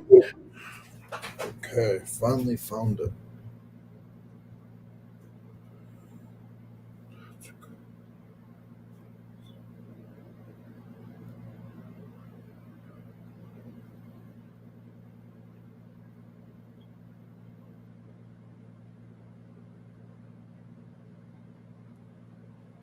I'm gonna be honest with you. My mechanical skills probably aren't that good either.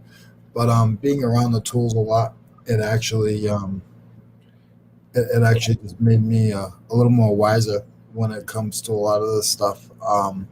I've been selling this stuff for about 20 years, so I'm getting better at understanding what is what when I'm going sourcing. But I still couldn't tell you what I'm listing, to be honest with you.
I get some mileage.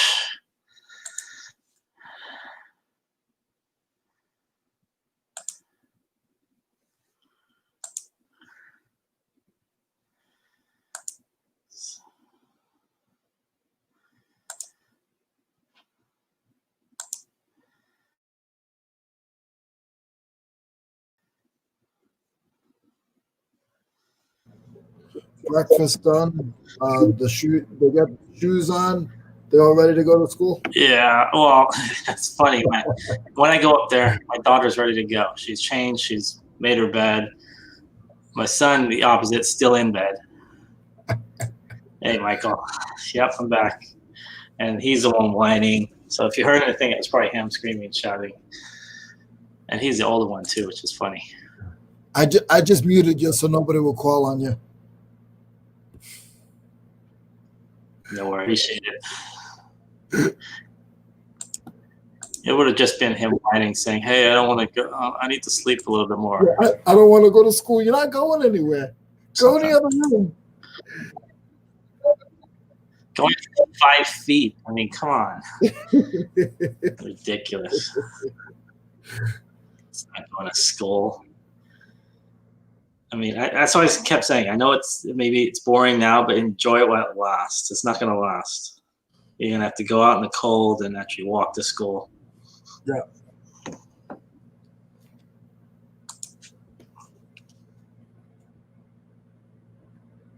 Is it easier for school with Maybe a mom? good hour and a half to get to school in elementary school. Really? I mean, yeah, I mean, she's a lot better than I am. I'm usually pretty short. Like, okay, you want something to eat? Okay, what do you want to eat? Okay, I get straight to the point. She'll make him something big, like eggs and pancakes, and like she'll just give me 5 minutes. I'll make this, and she'll do this. She'll add fruit and all this stuff. So I mean, me, it's oatmeal, cereal. I can make eggs or toast, something like that. You need another son? Nothing fancy. Do I need another son? Yeah. I don't need any more kids. If you're cooking eggs and the wife's cooking eggs, I mean, I'll be more happy to come over. I might be able to contribute a little bit. You can come over and eat. You can come over and contribute. That's fine. When you said, do I need another son? I'm like, no, I don't need any more kids. I'm saying me. Oh, that's fine. I don't mind that.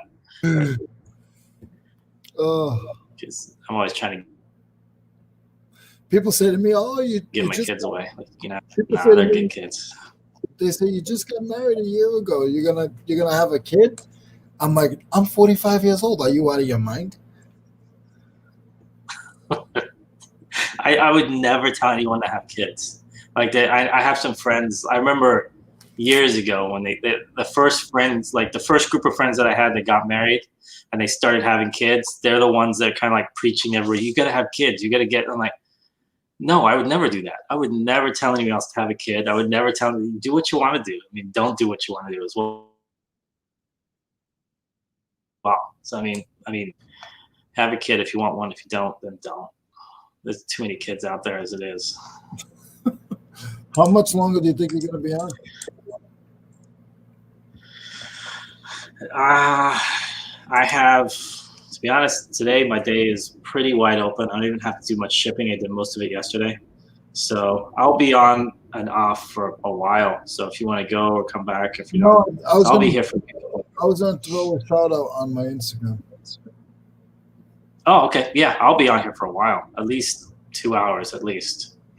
I don't know how to link it over to my Instagram. Maybe 3. Yeah, Instagram is weird like that. Like if you're using a PC, you can't really. The only way to do it, to be honest, is if you go to the YouTube app. Did I put it on Instagram? I think I did, like 4 hours ago or something, 3 hours ago.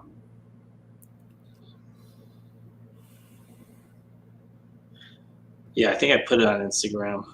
Let's see if I can. Can I tag going what I put? No, it doesn't let you tag it after you've already put it up. Looks like Louis saw it.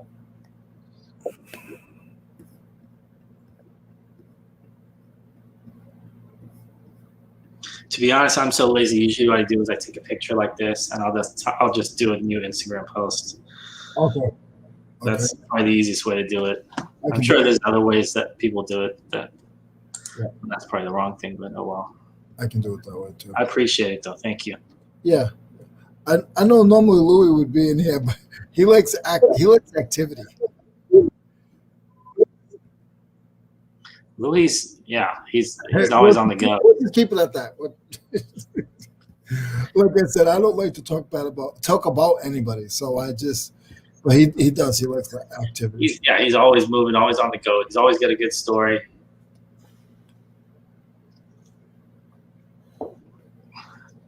Yeah, he's a good guy. People say to me, "Do you have a story about everything?" I'm like, "Yeah, I'm 45 years old. Like, if I take 5 stories a year, I get a lot of stories." Yeah, I used to have more when I had the shipping store because you see people come in, and I'm not even that talkative, but they come in and they just talk, and then you get something from that. But that was when I was doing it. I thought, this is the most boring thing on earth. But at least I had that interaction, constant interaction with people. That's why I do these actually, mainly, just to talk to people.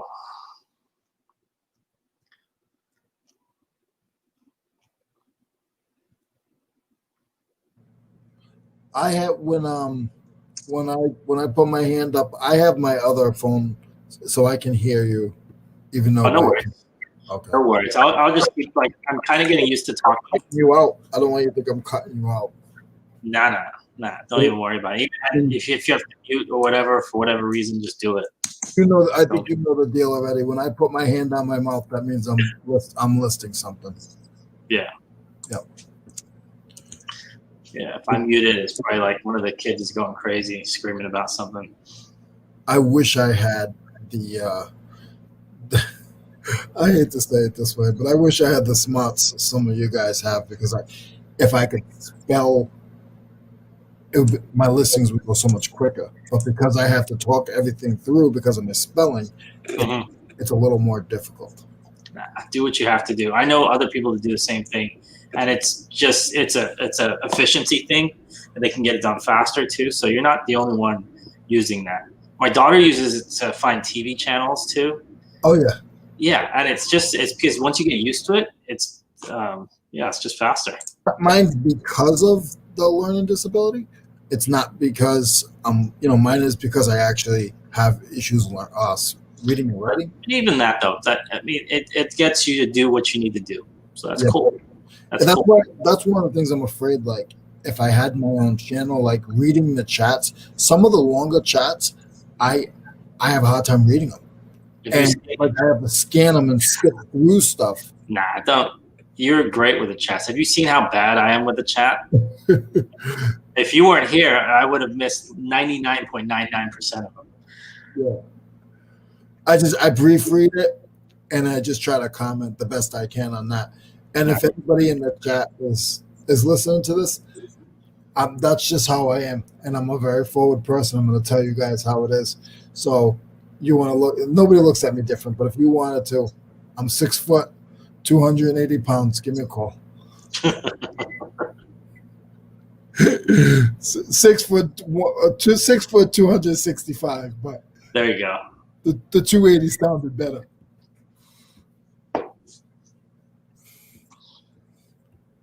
But like I told you before, when I realized how to do talk to text on my desktop or my laptop, it was a game changer because I never could list. I always had to have my ex girlfriend or a girlfriend or somebody. I would like have somebody do it for me. Yeah. Because I couldn't do it. I couldn't do it myself. And once I learned that Apple had that FN button that switched over to talk to text, Yeah. man, that was it. Well, I think that's awesome because I mean, you change your own game for yourself, and you're not letting anything slow you down. I think it's awesome. I don't get as many listings as everybody else. I'm working on something right now that I'm trying to do 15 a day to try to push 100 listings a week. I'm pretty sure that's more than most people are doing, to be honest. So I don't think you're slower than most people at all. If you said like I'm trying to do 3 a day or 5 a day, then yeah, that's a little slow, I would say. But some of my items are nickel dime items, and some of them are real long tail items. Do you know what I mean? So it's not like I'm listing $30 items, 15 Yeah. of them. No, I'm probably listing 8 $10 items, and the rest are hit and miss. This wrench here is $60 wrench, but the thing is, I can't sell it. Gotcha. I've been trying to sell this wrench. This is the second time I had it listed. It's just such a rare piece, and there's no use for it. It really just seems that way. Not everybody wants. Yeah, I mean, at least what you're selling in terms of tools are kind of a necessity to get a job done. What I sell is more of a luxury item in a sense. Like you don't need a toy wrench, so I get that. I get that a lot. Just because I listed $200, whatever toy doesn't mean that it's gonna sell. So yeah, unfortunately, that's kind of just part of the game.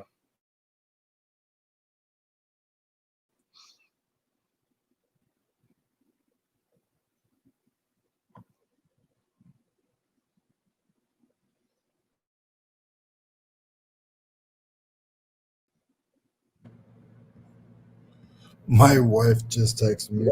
She said, "Good morning. I hope you're having an awesome day." There you go. So your time, I'm guessing, is what, 10:30? Yeah. Cool. It is 7:36 now. And you said what was you were talking earlier, and I'm sorry, I over I was overthinking what you were saying. Were you saying what the temperature was? Oh, when I started, yeah, I've been checking all day. When I got on here, it was 34 degrees. Now it's 37. It dropped a degree. It was 38 the last time I said it. So now it's 37. It's about that So it's here. kind of, It's about that here in the warehouse right now. It's 52. okay. Whoa, your warehouse is actually relatively warm if it's 37 outside. You have a pretty decently heated warehouse then. It's not. It's not, but it is. And we have heat, but he doesn't put it above 52. Okay. And I get it. You got 10,000 square feet, and he Yeah. doesn't want to pay $1,000. Yeah, definitely. That's gonna, jeez. Yeah. And being from I don't where I'm blame you. being from the north, I don't have to pay for the heat. But being from up north, you just do this. You just put a jacket on. Yeah. Because it's funny because when we're in, because I grew up in England, so I should not be, and it's not super cold there. I mean, it gets, wintertime, it does snow just barely, like a half inch max. But growing up there, I should be used to a lot colder weather than California. I don't know. I've been sissified in the last couple of years, I guess. I don't know. I got used to the weather. I last year, I'll tell you, last year I can handle it a lot more than I can this year. I would never 55 degrees, I would never put a jacket on. I'm like, I'm good. This is great. Where's the shorts? Now 55 degrees, I'm a little cold. Mm-hmm. And that's only a year's time. That's only a year's time. But when I was working in Boston, when I was working in Boston in construction, man, I'd be outside. It's 14 degrees out. Yikes. Yeah. And this is 3 years ago.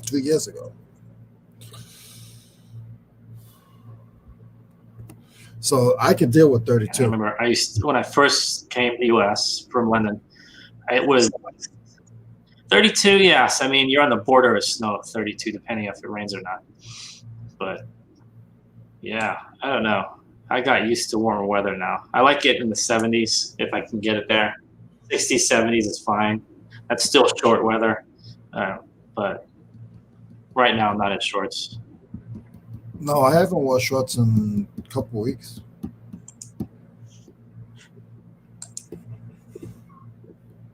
It's the heat that I really have a hard time with. Yeah, I'm with you there. I can't take once it cracks 90 degrees, which it does for 3-4 months out of the year here. That's hard. I gotta switch this over so I can get on to. Let's see. I don't want to lose us. If I lose. So live in Orlando here. People flip out if it gets below 70.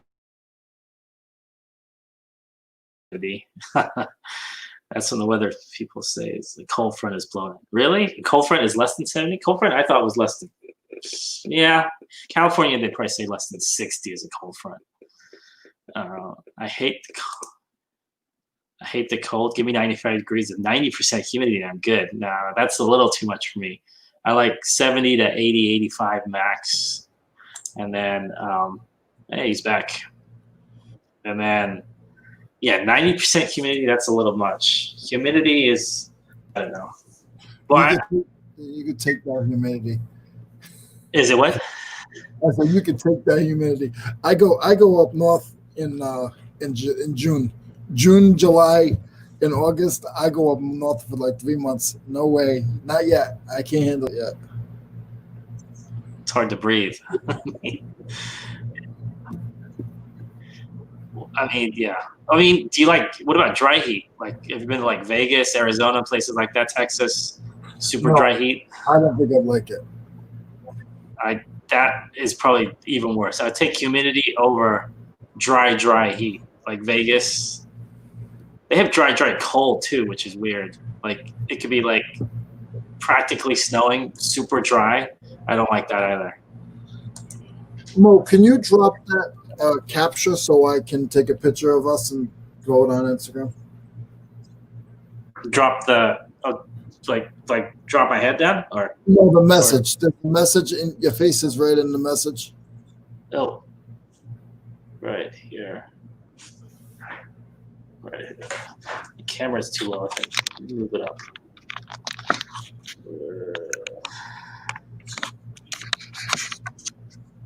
Okay, is that better? It's still there, but that's okay. Don't worry about it. Okay. All right, I got it. Thank you. All right, cool. Thanks, man. Yeah, let me see what we can do. See if we can get, because I want people to know, like, because there's a lot of people that look for afternoon. They look for afternoon places to just work and listen. And you know what? I haven't even put the link up since 4 a.m. whenever I got on. I haven't even put the link back up. All right, let me put it back up real fast. I'm so used to being born and raised here. Yeah, that's true. You get used to stuff.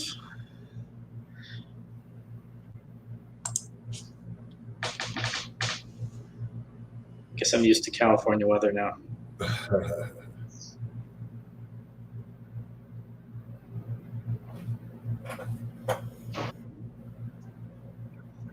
Yeah, I'm going to turn off the heat. They turned it off.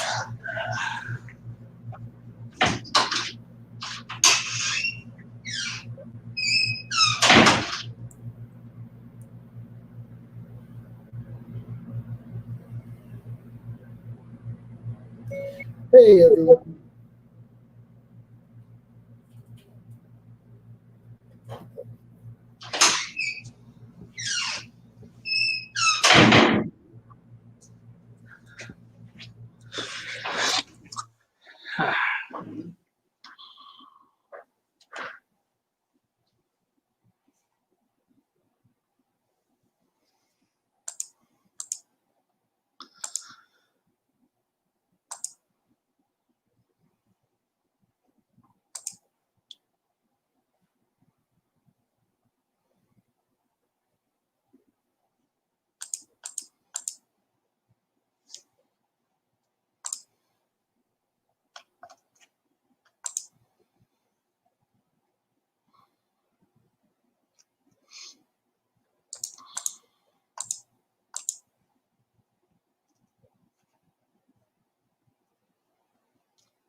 All right, heat's finally off.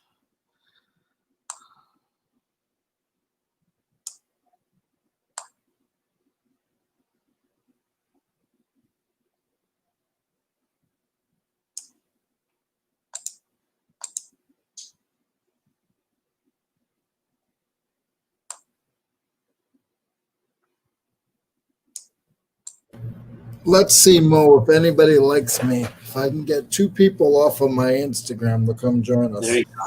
Let's see how this works. I don't think I have any friends, It's but okay. we'll try. The power of Leroy boom.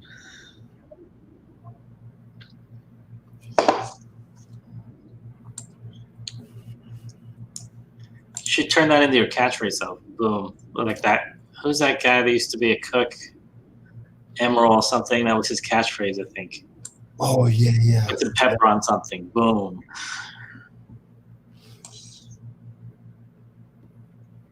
Back in the day, I don't think he's even still around.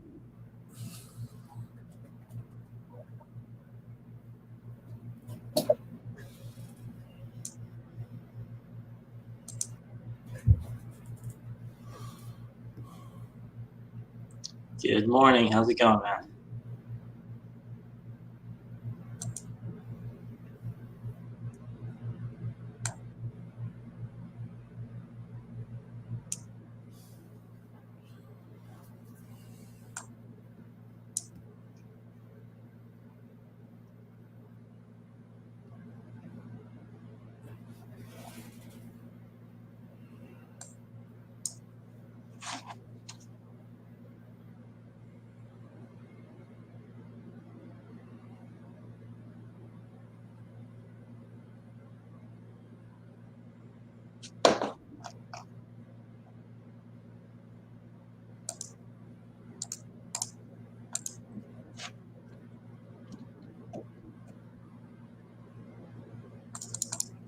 I'll be right back. I'll be right back. Okay.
My sales are okay. I'm doing about 6 to 10 a day right now. Not super happy about that, but it's okay. Yeah, let's see. I'm doing about.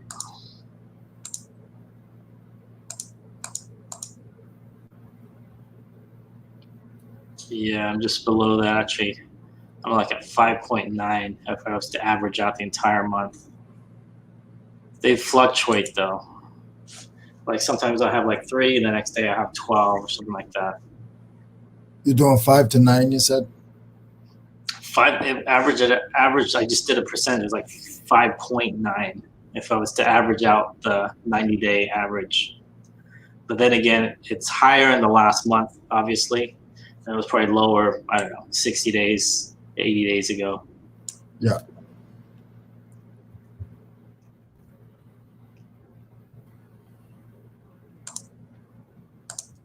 Need to get that up higher though.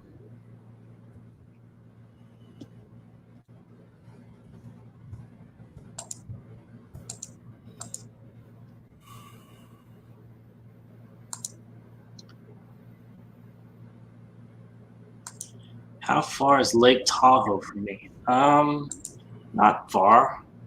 For me, since I'm in Sacramento, it's actually pretty close. Maybe 3-4 hour drive. Right, directions. Lake Tahoe. 2 hours and 15 minutes for me. One freeway, actually, Highway 80. I just go east. Lake Tahoe from me is probably about like 3,000 miles, guys. Maybe more. It'd be like I don't know, 6 days. Yeah.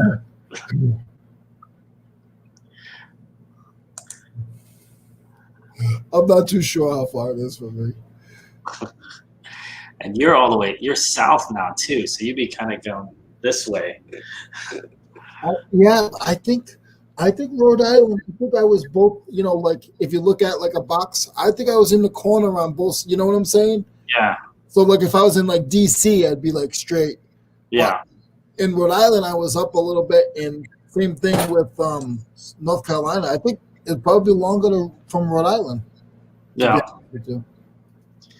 So Mickey said, nope, 2 hours from Sac. Yeah, that's about right. 2 hours. Are you kidding me? From what? No, I wasn't looking at that. Just this item. It's just a tip for a soldering iron. Okay, $14 sold. nice.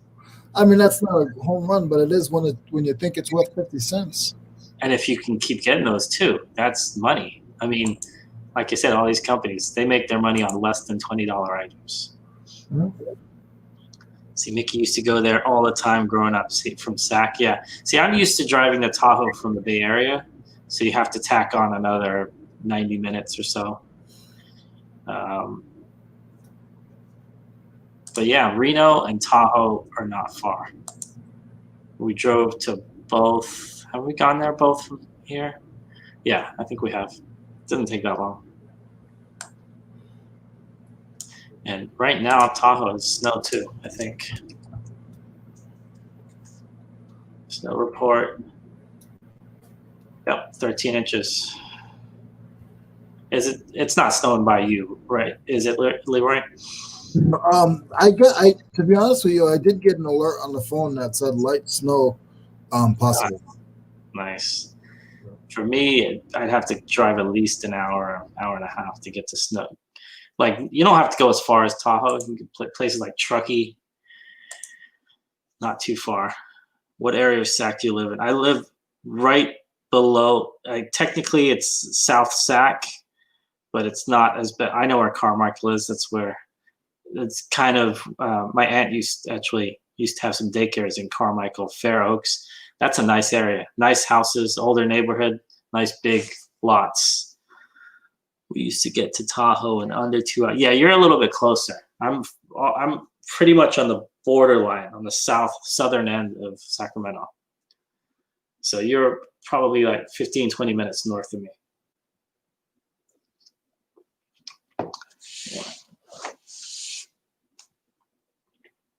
Yeah, Carmichael, Fair Oaks, that's a nicer area of Sacramento.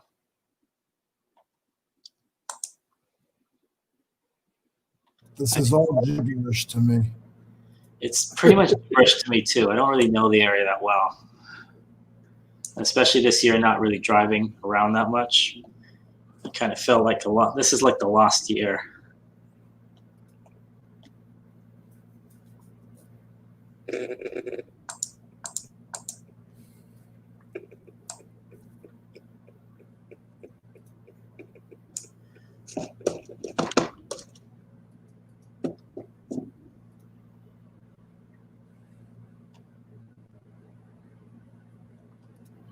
I miss my desktop because with my desktop, I can throw it up in 3 screens, or I have a screen here on the side, but I don't know how to set it up. I tried getting this other one to work off my Mac, and I can't do it. I mean, I have tilted. I have this set up here, so I have a nice my monitor swivels. I got a nice monitor, but I don't know how to set it up. I've tried, and for some reason I'm having a hard time setting it up. So the camera you're using right now, is that from your cell phone or is it from? It's from what? It's my MacBook Pro. Oh, gotcha. So, but I'm like I told you, I'm really, really simple when it comes to that stuff. I can't mess with too much because I'll get myself in trouble. So I just deal with what I can, and I try to make that work. That works. Keep it simple.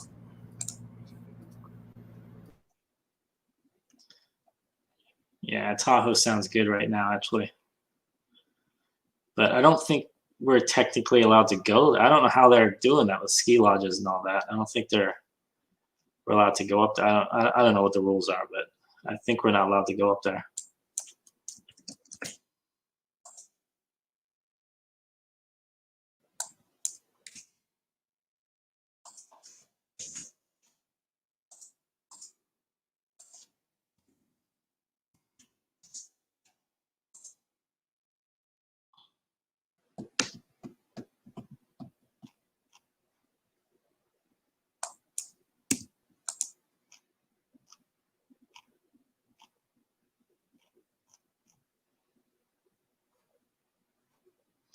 It's funny, we were talking about lockdowns, like I think last week. I didn't know we were actually in a lockdown since last Thursday. I had no idea. So I think technically right now we're in a lockdown.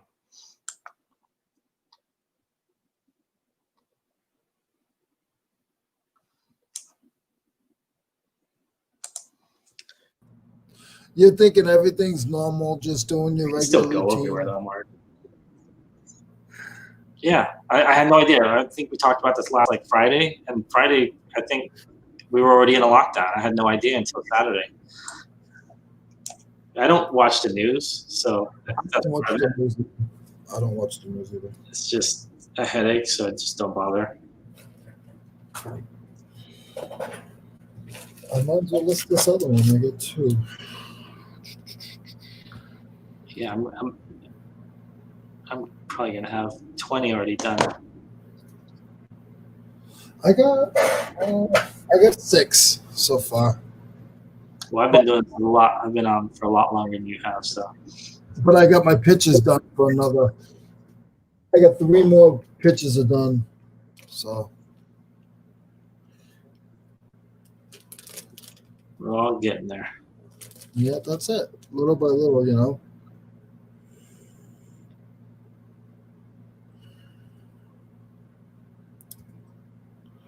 I was listening to a show the other day, and they actually had Lonnie on there, and somebody in the chat they were just heckling, and they were giving him a hard time. He said he does 20 listings a day. They're like, that's all you do is 20 listings a day. But it's like, you don't realize that guy is huge. Like, imagine like everything else he has to deal with. I don't get what. So what if you just do 20? There's plenty of days I don't get 20 listings a day. Yeah. I mean, I don't even get the. But they just look at it because it's Lonnie, and he, you know, he's you know, like a godfather in this community. So people just have something to say. Yeah, there's always someone trying to knock somebody. Whatever. I mean, what do they say? You haven't made it until somebody's, you know, giving you a thumbs down or trying to knock you or something. So that's how you know you've made it. That's cool. I remember when I got my first, not thumbs down. I haven't got one of those yet. I got a couple. I think I did one by myself accidentally and clicked on it.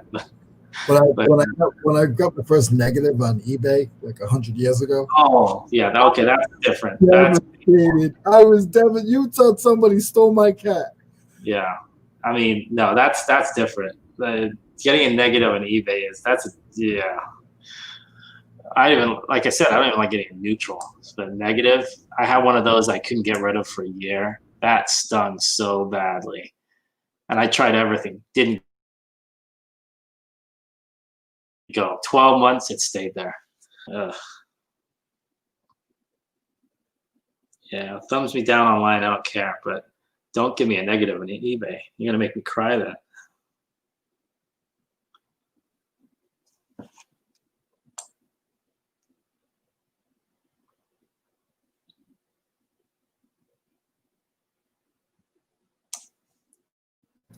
Don't do it in the chat, guys. Please don't give him a negative. I don't want to see him cry. Nah, social media, I don't care. Because if you give me a negative in social media, that means a person clicked on it. I'm happy about that. That means that somebody else was actually here for a second. Good. Yeah, besides me and you. There you go. and the wonderful people that are here now. Because we That's right. appreciate you guys. You guys are loyal.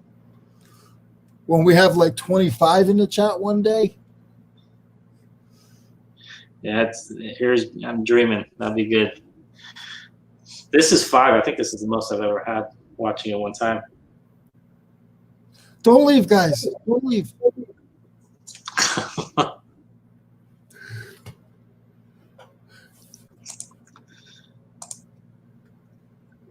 Yeah, Lonnie sells more items every day, the more you list. Another thing is that when people say they list 20 items, are they listing, maybe they're listing a replenishable item and they've got like 1,000 of these and those are selling constantly. Maybe they're cross-listing onto like 5 different platforms. You don't know. I mean, maybe you sell locally. I know plenty of guys that sell locally, don't even touch eBay. They're like, I'm not paying those fees. I feel that like if I'm listening to some levels, I mean, of course, if there's 15 of them, yeah, then that doesn't count. But if I'm listening to something, I got 3 of the same thing. I sort of feel that that's it. I'm gonna cha-ching separate. It's still money, so I feel that that's 3 listings. A lot of people can beg to differ on that. I usually don't add it as. It just depends. I don't add it as, a listing, but in my mind, I'm like, that's separate. It's separate money. Yeah, it is. If you get paid 3 times for something, that's 3 different items you have to ship, right? Yeah. That's 3 different items you get paid for. So, yeah, just, whatever works for you. There's always going to be somebody that says this or that. There's going to be somebody that says I list 1,000 items a day, and then somebody else would come around and say, well, you only list 1,000 items a day? What's wrong with you? I mean, so whatever. Hey, do you mind, Mo, if I plug? Hey, Miss Taffy, how are you? That's one of my people. How are you today? Power of Leroy. Thank you for coming in. We're really boring over here. We just list. This is my buddy Mo. He's somewhere over there. That way, there he is. I'm right here. Sorry, I cut you off. What you said you were about to say something? Yeah, well, and then somebody jumped in. I was gonna say, I'm gonna be on a show tonight, and they usually ask you. You. Is that me or you?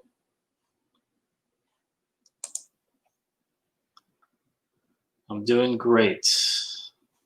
I'm up a little bit earlier than I am normally. Usually I'm getting up around this time, or a little bit earlier, but I'm doing great though. I think Louis either froze up or Leroy froze up. I'm not sure. He'll be back in a second if he did. He's popping the collar.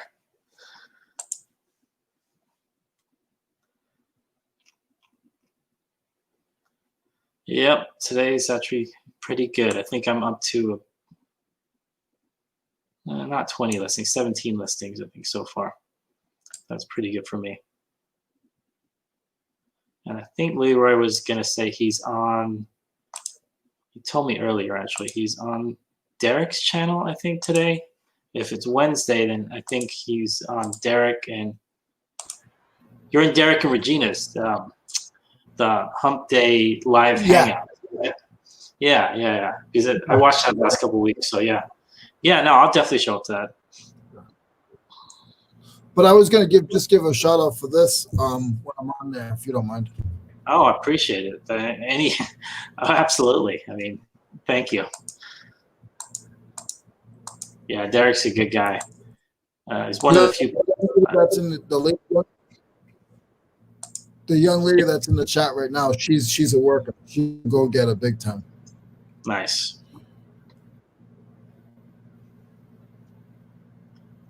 Yeah, Derek. Their chat moves pretty fast too.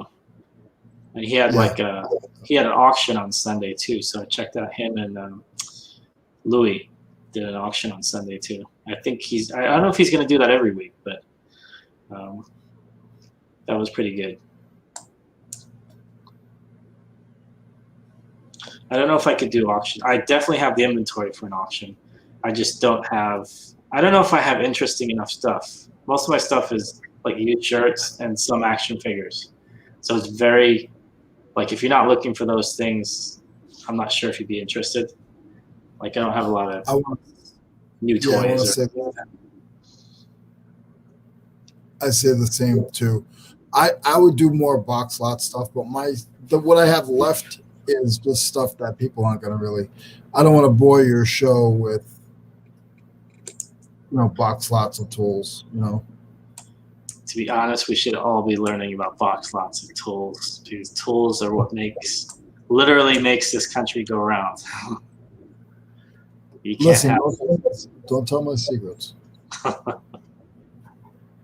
the guy I started the original podcast with, Russ. He knew a lot about tools. He's homesteading right now. I don't know if he's listening or not because his internet is pretty shaky. But the first person we ever interviewed was all about tools. I don't know if I told you this or not, but I didn't know a thing. I kind of just sat back and let them talk because I knew next to nothing. But they talked about tools for like 2 hours. So you're not the only one at all. But it's good to not, if people are bored by it, good. You should be happy by that. You're like, all right, you can go to town.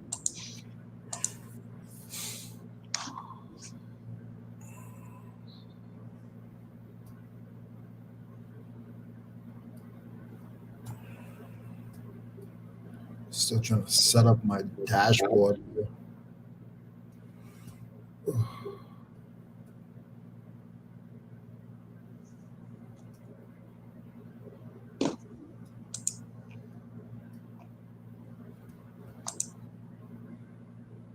What do you guys? Is anybody in the chat listening right now?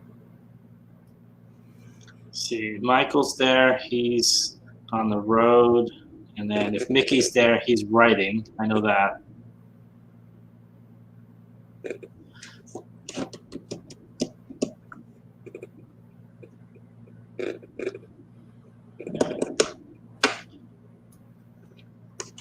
All right, back to eBay.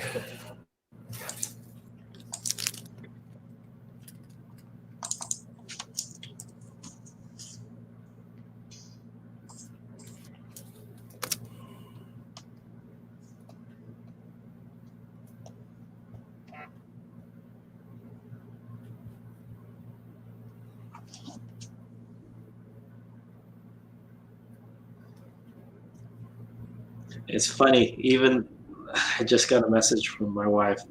My daughter's classroom is having a hangout during her school. Like I guess parents can sit there and hang out, but they call it a hangout. I mean, literally, this is all we're doing now. It's just hanging out online. Hilarious. I'm about to head to my primary job. Well, you have a good day at work today, and thank you so much for stopping in. And I will see you tonight. Thank you. Have a good day today. Thank you so much. Yep, Leroy is Blood, Sweat, and Cell. Check him out. He's on YouTube. He's on Instagram. He's pumping out, Leroy Boom videos. He does interviews every 2 times a week on different channels. Yep. So sorry if you watch all of them. Yep. Russ is a good guy. He's like I said, he's homesteading right now, literally building his house from the ground up. I think he's been there a couple months now. He's in Missouri. If you check him out on Facebook, I wish he would make a YouTube channel about the stuff he's been built. He literally cleared out like a half an acre of brush, like cutting down trees and all that kind of stuff, really taking it down. I couldn't do that, but he's always doing something new.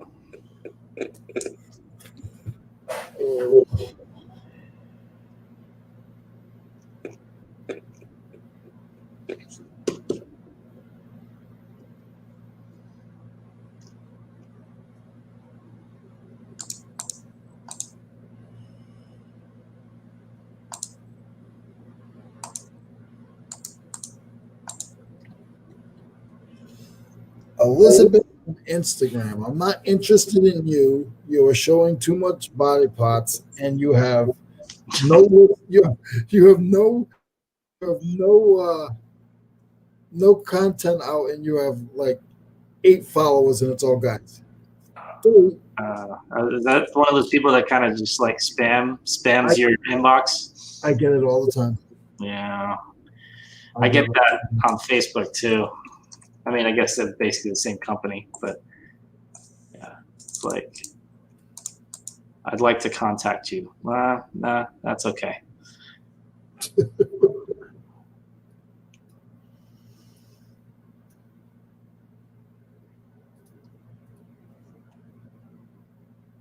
I think you're a nice guy. Yeah, my wife does too. Yeah, exactly. And you sent that out to what, 2 million people? Yeah. It's funny. I don't check emails anymore because it's all spam. I don't check voicemails. It's all spam. Half the calls I get are spam calls too. Like,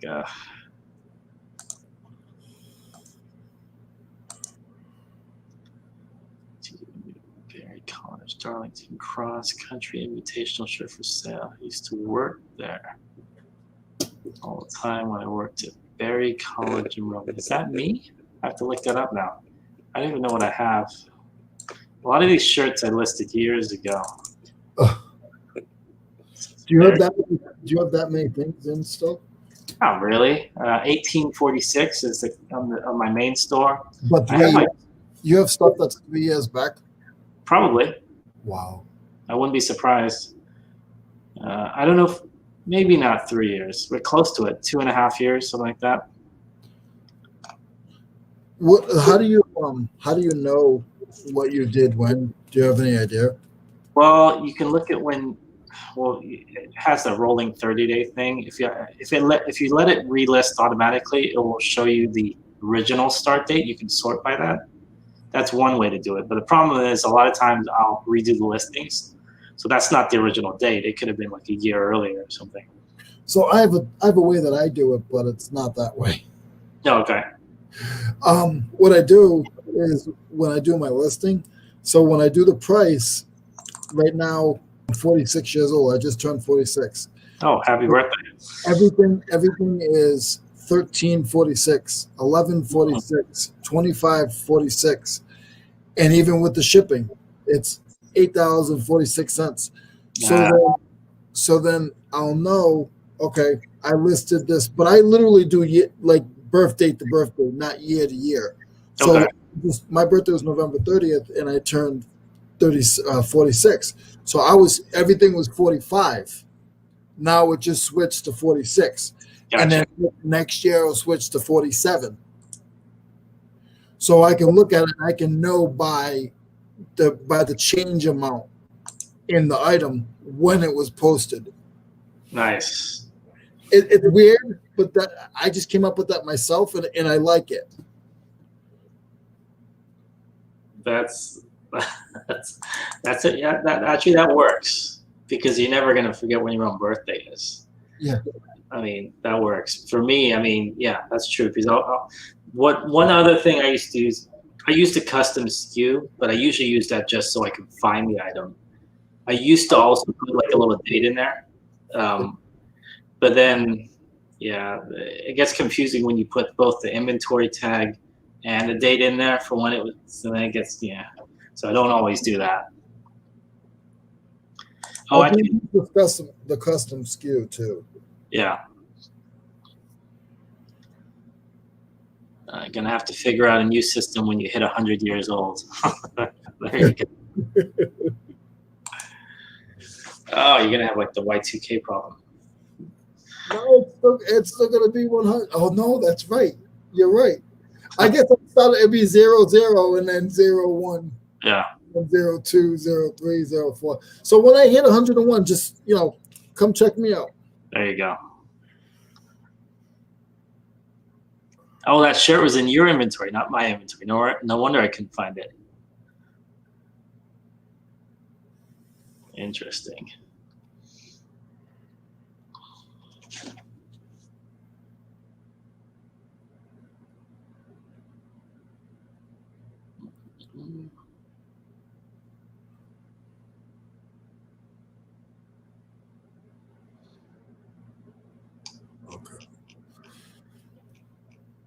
So it didn't. Oh, is that when I got bumped off? Probably when I got bumped off.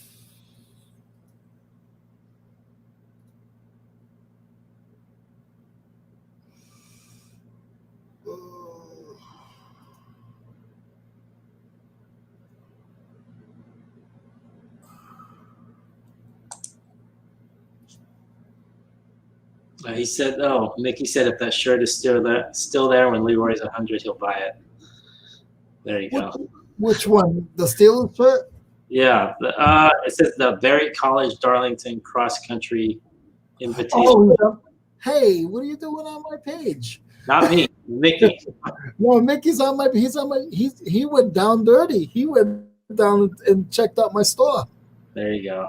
I don't know how he figured it out because I don't have anything that directs anybody there. Oh, this guy's like me. Uh-oh. Uh-oh. I love when people say, "Oh, I can't give out my store." Well, you just showed your sold item, and it says new, pen, green, orange. And I just typed in new pen, green, orange, and it's sold. Okay, I found it. Yeah. It's that easy. Everyone does that. I mean, luckily I don't have anything. See, this is the one you have to worry about is if you are, yep, he's creeping, is if you sell basically brand new kind of like items. The Amazon sellers are always super private about that. Oh, yeah. Yeah. Like, I mean, it makes sense. I mean, if you're buying a limited edition, it's only going to be good hot for 90 days or 30 days or whatever it is. Sometimes it's 3 days. Yeah. I used to do that. I used to, there's days where I bought like, 500 or something, and you go and you check it on Keepa and it dropped all the way down and you have to dump everything. I don't like that game. I have guys on here online or on YouTube that they're like mentors to me, and a couple of them, they're huge in Amazon. Mm-hmm. And I'm still a little nervous about it. So I'm just going to stay where I am. What I would do is just go with whatever you're comfortable with. Like, the one thing I would say is regardless if you do or you don't ever purchase something you're not comfortable with ever, even if it's, whatever it is. Because I've seen that before. I've done that before. Oh, this guy's making X amount on this. Oh, I'm going to jump on it. No. That's a good way to mess yourself up. When I buy stuff, get sneakers, or once in a while, like I said, I'll do sneakers, like those Jordans that I sold this week. I knew that they were going to be good money. But then you're not buying like 100 of them or 1,000 of them. That's where that's the kind of stuff that makes me nervous. Like, yeah, I want to know what that is if I'm going to put out that kind of money. So. Oh, Mo, do you pick up soccer jerseys from Ross? Yes and no. The Rosses around here sometimes they have good sales, especially during COVID, I got to admit, but because they're trying to dump inventory most likely. But with soccer jerseys, to be honest, I get them from thrift a lot. You got to be careful though. Like basketball jerseys, like football jerseys, they get baked a lot. If you're talking about like anything Nike, anything Adidas, anything like that, it's fake city. So you really need to watch the stitching and all that kind of stuff. I was nervous about the Jordans. Yeah, any of those brands, you gotta watch out for that kind of stuff. But to be honest, soccer jerseys, if it's a super nice one, I'll probably keep it for myself. One of these days I'll make a video about, and I'll show off some of the jerseys I have. I actually lost a lot of them when I moved from England to here. I just left them, and then they did a house clear out. But I used to always have the latest, like Manchester United stuff. I want to say from like 1992 all the way through 2003, 4. I had like every jersey, and I still have an aunt that thinks I'm like 8 years old, and she. Up until a couple of years ago, she would send me a new jersey, a new England jersey, or a new soccer jersey of some kind. So that was kind of cool. Now she sends me candy bars instead. I think it's just cheaper. Is there food that you can't get that you got in Rhode Island that you can't get locally now, Leroy? Yeah. So that's the kind of thing. most of it, to be honest with you, most of it is prepared food. If that makes any sense. No, it does. There's a few things like we used to drink it's autocrat coffee milk. And it's a syrup that you put in milk. But they don't sell that. I mean, a lot of people don't even know what that is. I didn't know what I don't know what that is. I'd have to look it up. Yeah. Yeah, and I mean, if you like, not if you like coffee, it's still good. It's just good. I mean, there's so much little stuff like that. Like every now and then, I'll put something on Instagram. Like I found, there's these potato chips. You can't get them in the country, or this candy bar. Usually that kind of stuff. It's probably not that good. It's just I'm used to it. I grew up with it. Exactly. Somebody else will be like, like the one I always joke about people. Have you ever heard of something called Marmite? What is it? Marmite. Or you can also look up Vegemite. Look up Vegemite. If you really, to be honest, I don't like the stuff. But I grew up, it looks like, almost looks like black oil, like in a can. And what it's like yeast extract, and people put it on toast. Okay. It doesn't taste good at all. It's very, it's not even salty. It's not even a word. But I always joke when people ask me, so what do you want to eat from England? It's not even English. I think it's Australian. I always joke, if you ever get Vegemite, get that, eat that, and put a lot of it on toast and try eating it. And then every now and then I'll get somebody, you told me to eat what? This is the worst tasting thing I've ever eaten. So if you ever get a chance to try Vegemite or Marmite, do it. But do it carefully. I'm gonna do you a favor. Yes. Probably not. Okay. Well, I've already warned you that it's not going to taste good. But there's stuff that I eat. It's like up north. I wasn't a big fan of coleslaw. Okay. And down here, there's a little hot dog place that I'll eat it. Up there, I've thrown away pounds of it. Just won't eat it. Don't like it. Okay. Down here, I had some. Sorry, I cut you off. See you, Mickey. He's taking off for the day. See you, Mickey. Thank you, sir. Have a great day. Sorry, go ahead. Yeah, so that's just something that down here it's better. Okay. So it's I'm guessing you're getting more of a southern feel to your food as opposed to, up northeast. It's like northeast is known for, I guess, seafood, and it's known for like a lot of, I'm not saying a lot of Italian food, but where I grew up. So my family that adopted me is Italian. Okay. So I'm used to a lot of Italian food, Portuguese food, a lot of that. There's probably a lot of those cultures down here as well, but I haven't seen them. Gotcha. Yeah, around here, I mean, Bay Area, Sacramento, it's huge. Just you get every kind of food. It's a lot of Asian food, but everything. Like the Italian population, especially in San Francisco, it's kind of going away a little bit, but that was huge before.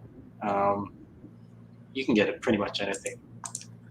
So I've always been around a lot of food, as you can probably tell from the way I like to eat. Oh. No, I say that with pride. Listen, don't mess with my buddy Mo. Leave Mo alone. Coleslaw. I like coleslaw too, actually. Coleslaw is good. The rest of my family doesn't like it. I like there's this Korean chicken joint that we go to, and they have this big thing of coleslaw it always comes with. Hold on. Repeat that. Did you say Korean chicken joint?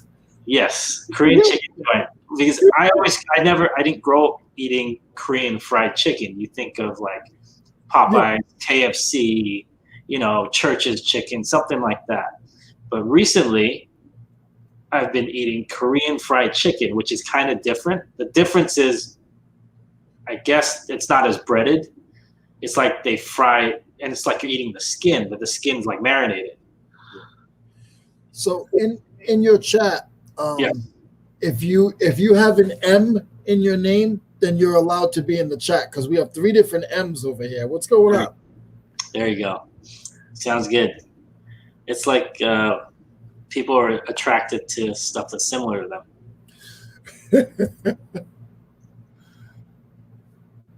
No, food is, yeah. We got M's and then we have Mo. What's going on here? And they even got coleslaw. So you got like 8 M's in there. Coleslaw. Yeah, I'm just getting accustomed to some of that stuff. But a lot of things that I ate up north, like I like pork skins or pig skins. Down here, they're all over the place. Up north, they had them, but they're not as good as they are down here. See, I guess it depends on the culture that's making them. Down here, I guess the pork skins or that would be more like Hispanic food, would be like Mexican. Like I guess I think they call it chicharrones or something like that. So it depends also on the culture that's making. It's going to be a slight difference. See, great Southeast Asian food restaurants in Northern California. Yep, there's a ton of restaurants. The only problem I don't like around here are the prices for a lot of these restaurants. Some of them are ridiculous. Empower, there we go. Yeah, I mean, I don't know. To be honest, I mean, when was the last time you went? I haven't been to a regular restaurant in months, though. So maybe prices have changed. I have no idea. But the bad thing about the Bay Area is prices of restaurants. Sacramento's a little bit better. You can get cheaper places. I like hole-in-the-wall places. I don't mean that as a disrespect to the place, but if the food is good, the food is good. It doesn't matter what it looks like. It doesn't matter how big the place is. So it is what it is.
Somebody is running their engine.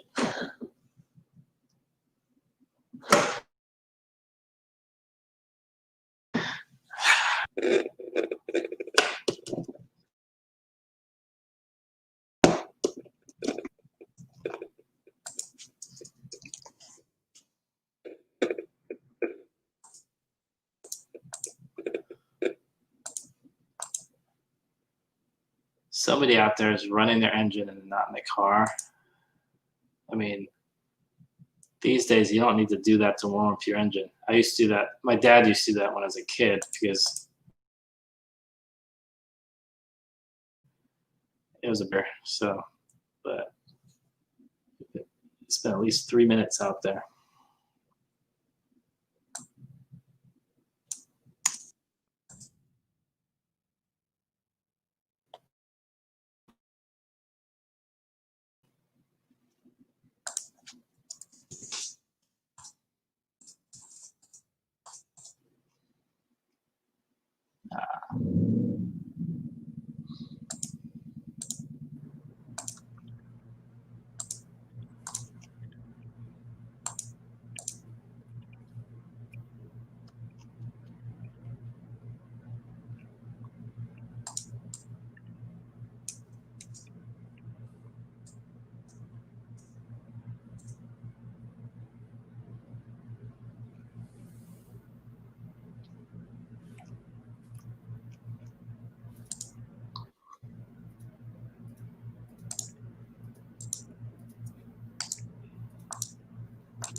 If anyone is interested, I'll just post this again.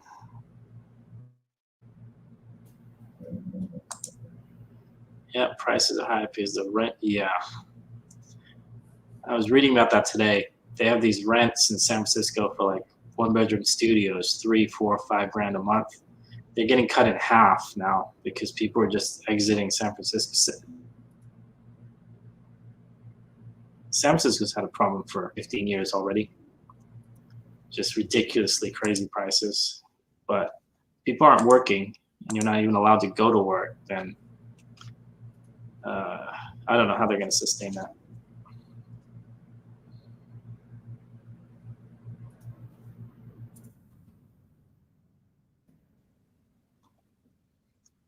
Crazy prices.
Yeah, and eBay's been slow today.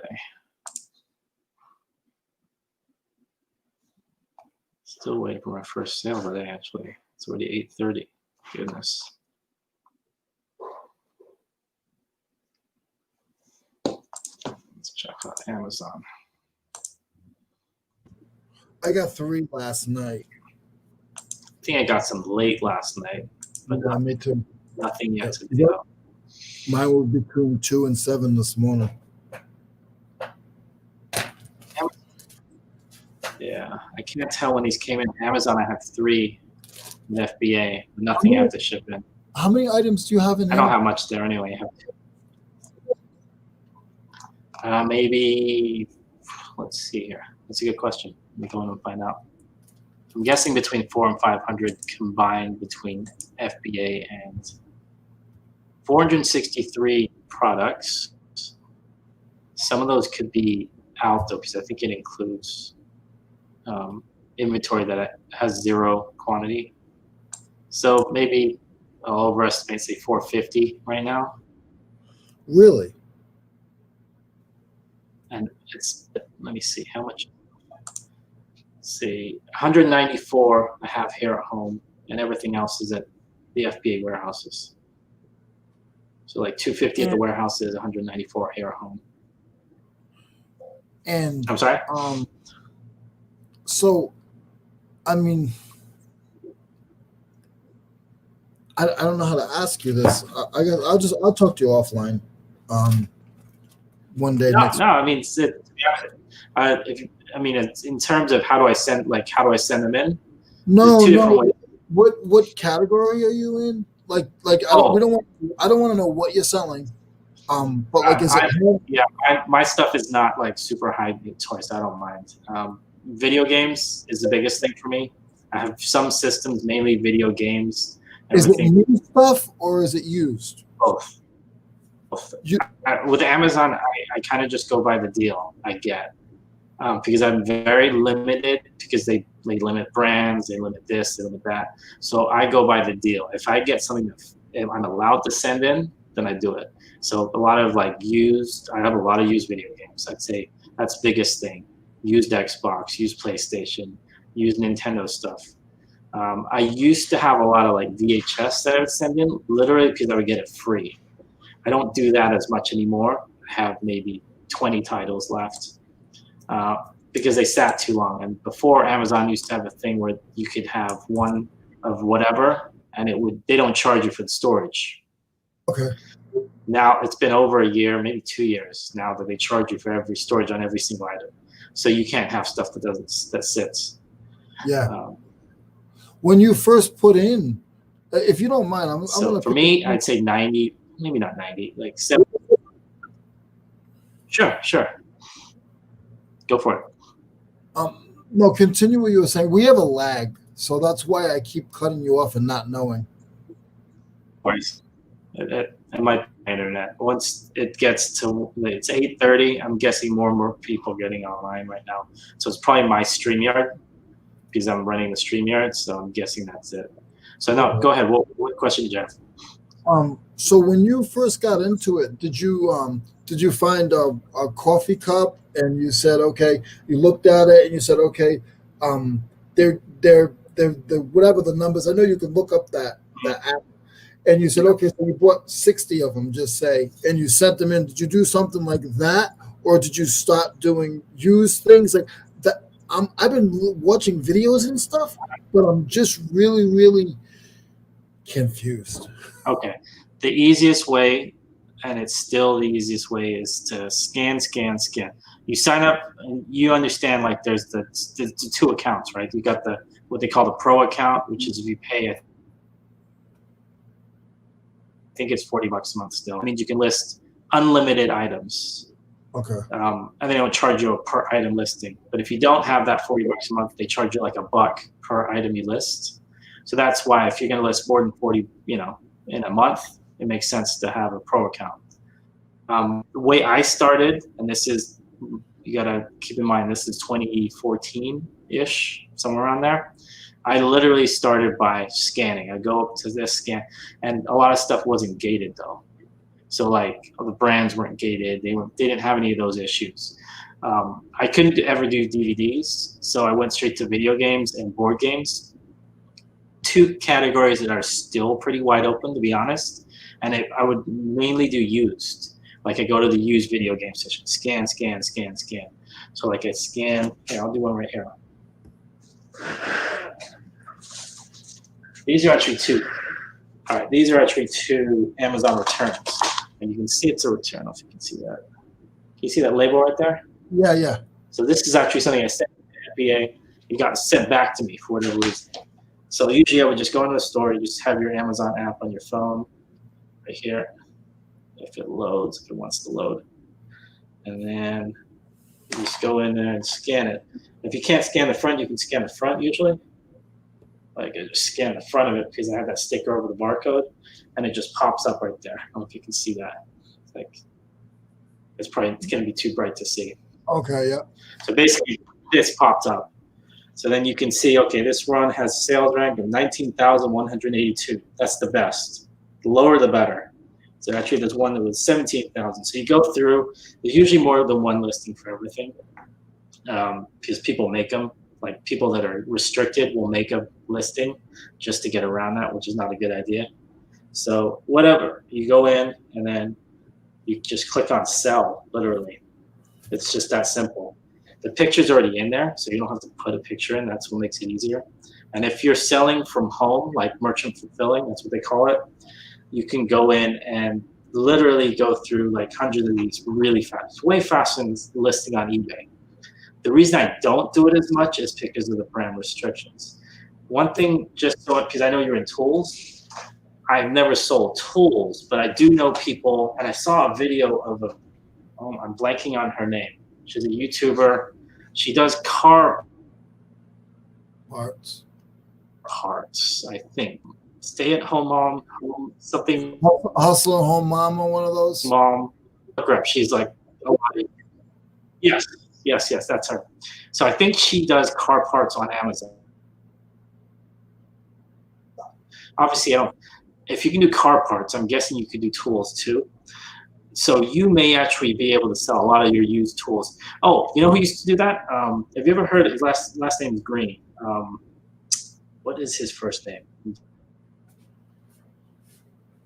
Blanking on him. He was on eBay. He does a lot of like merchant by Amazon now. He started with tools on Amazon. Like Home Depot, he would buy a bunch of tools. I'm not talking about super expensive ones either. And he would send them in. But obviously that was a few years back, so you can't do that. So for you, you may, if you're not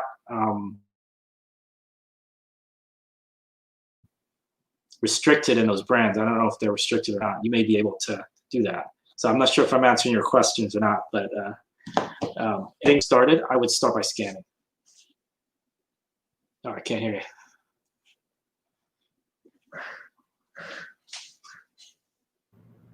Will the app show you that you're restricted in that? Yes. Okay. Unfortunately, every now and then it doesn't. For example, I bought stuff, brought it home, and then tried to list it, and they said, "Oh, you're restricting this." That does happen too, so be careful. But generally, when you scan it, it will tell you you can't sell this, you can't sell this, you can only sell it in new, you can only sell it in used. It usually tells you on the app. It's actually pretty good now. Back in the day, you couldn't. Hey, Glenn, how's it going? Swamp Picker, how's it going, man? Booker, how are you? It will. What I would do, to be honest, download the Amazon Seller app. I was gonna do that right now. It doesn't cost you anything, and I would literally go around your warehouse, look for anything with a barcode. That would be the fastest. In my house? In your house. Don't go buy anything. Just go test it out on your own stuff. Like you kind of pretend, like I just did here. I just grabbed this and start scanning a few things. That's the easiest way, because then you're going to figure out what questions you have based on that. Because people always say, how do I get started? I always say, start by scanning, and then you'll know what questions to ask. You'll say, well, I scan this, and it says this, and the title, whatever the question is. I mean, you have quite a few on there. Are you making, do you think that in your pocket you're making about $300 a month on Amazon right now? Yeah, okay. I am, but I would say so. Yeah. Right in this month, a lot more than that. But I'm not a big Amazon seller at all. I mean, 450 items is not much at all. Even though I do know people that have less than 100 items that do like millions, but then generally they're selling, a huge quantity of whatever they have. Oh, sorry. Let me look at the chat really fast. Where'd you pick up that product? Which product? Let me see here. Sorry, this is from, I don't know which product he was talking about. Oh, look out for Roblox mystery egg. Oh yeah, I should look those. Yikes. Be on the lookout for Roblox mystery cubes. They sell for good money, average of $10 on the low. They go for 35, even a couple over 100. My daughter does Roblox. Really? Yeah. I sold some Roblox like action figures, some cars recently. I know they have a lot of Roblox. Like, yeah, it's so funny that they have that. What's the name of the? What do I have to type in? The app? Yeah. Amazon Seller app.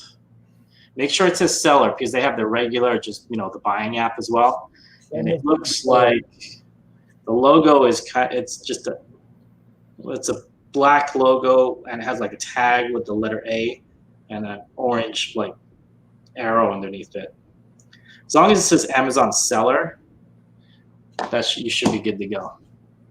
It's going to be slow from Christmas to now. Next month should be good. Used items. Yeah, that's true.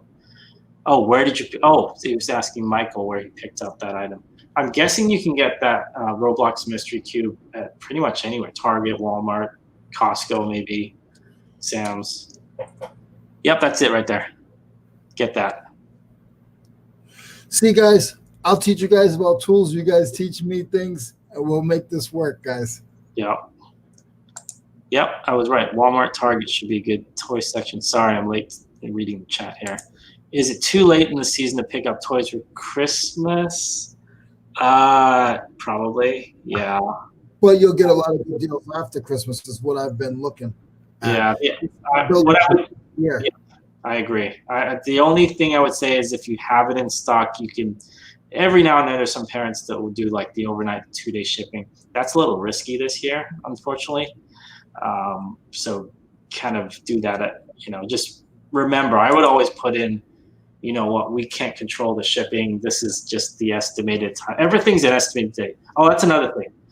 Anytime between December 8th and January 8th, and this has been for like 20 years, all the shipping companies, USPS, FedEx, UPS, they all discontinue the actual rules on the shipping dates. They're all estimated dates.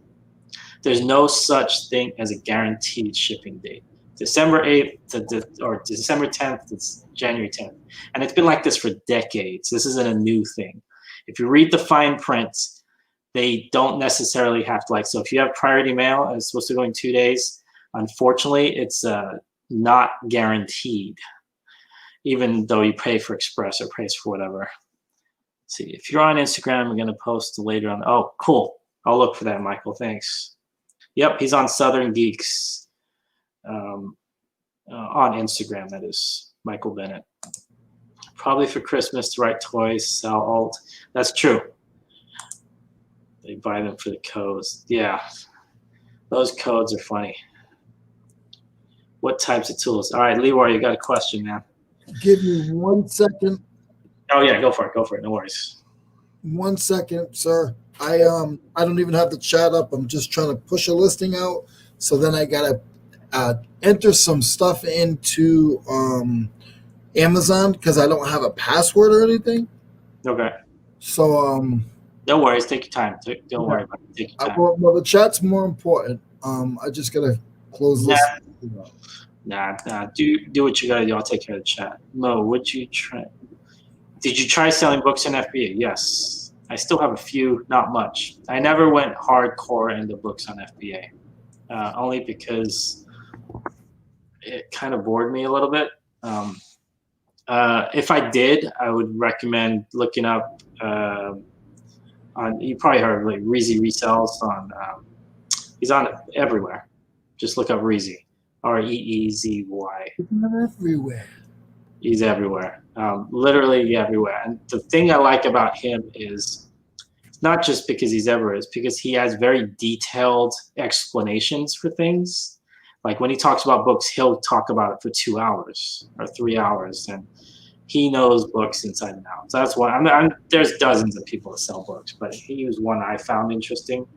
One thing I found that if I was going to go heavy into books, I would get like a scanner. And I'm not talking about like your phone scanner. I'm talking about like one of the book scanners, and you can use it for anything. It doesn't have to be just for books, but that's just so you can eliminate time. And I remember he said something about how you're not trying to find something that's profitable. You're trying to find what's not profitable. So you can just eliminate it and keep going through, keep going.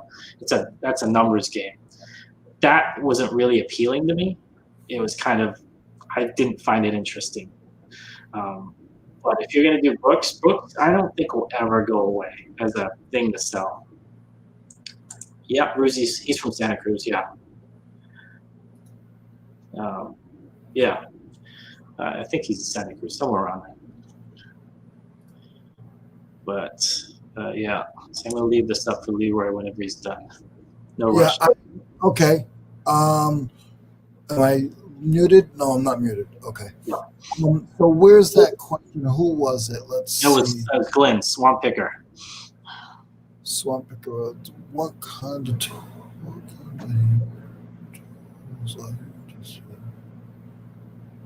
Type of tools, handle it's testing. Yeah, testing. The testing part is where you're throwing me off. If you can explain that a little bit, I apologize for not understanding your text. Yeah, sorry. I waited actually 4 minutes ago. So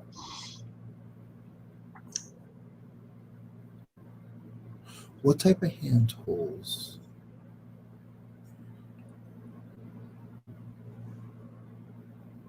Hand tools and testing equipment.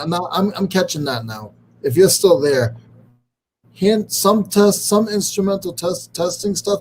If you look at my eBay store, I do sell some testing stuff. I had some HVAC stuff that I just sold this month for $800. Yikes. I don't see them here, but that's okay. But he'll come back. He's been in and out.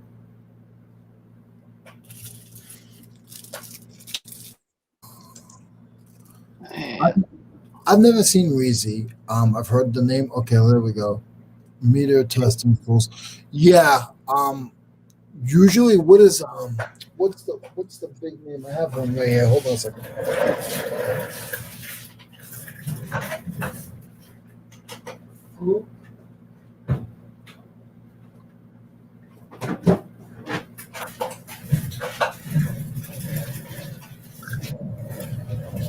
If you're talking about like Fluke is a good name. These sell. I mean, even as parts, some of these are really, really good. Have a really good resale value. The meters, the Fluke meters. Some of those sell well on Amazon. To be honest, I'm gonna look it up. I sold something for like $190 on Amazon. These are really good. Yeah. Something I don't even know what it was. It was some kind of, I don't know if it was a meter or reader or something.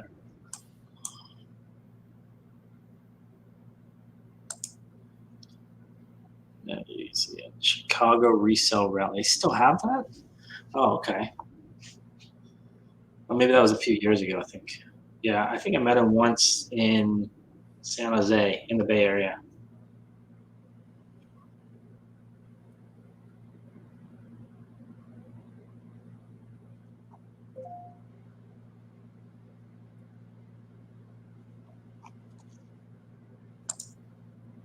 This one doesn't have a big resale value. This one's only $30 sold.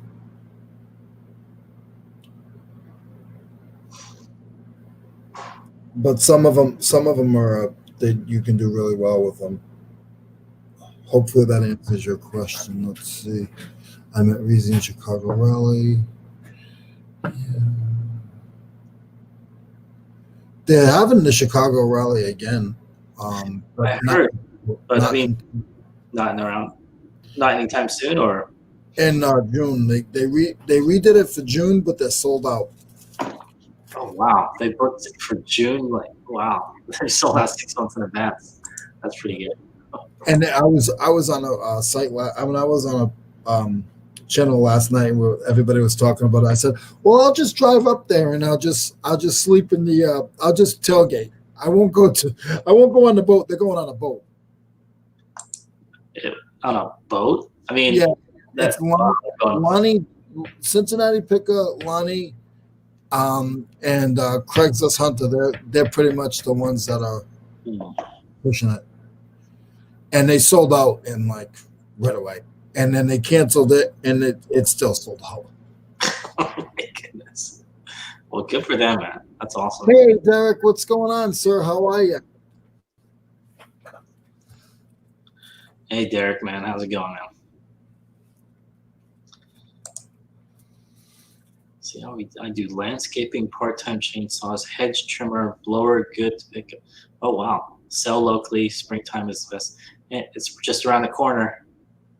You know, I pick a lot of blowers and chainsaws and stuff, and I take them apart, and I'll sell a couple of the pieces, and then I'll just sell the whole motor for like say $25 as parts, and okay. I do okay doing it that way. And I'm going to put this up really fast. See if I can find it. Derek, no giveaways here today.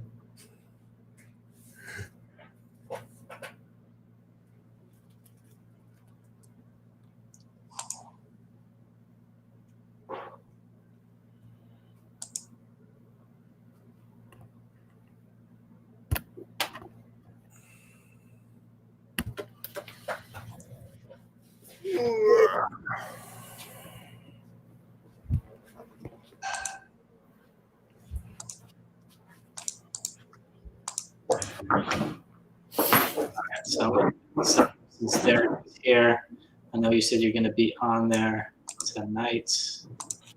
Let me see here. This is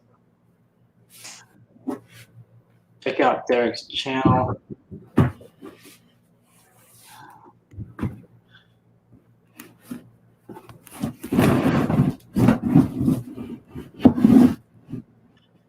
Sorry, guys. Yeah, this isn't my link. I should have said this is Fundamentals of Side Hustle.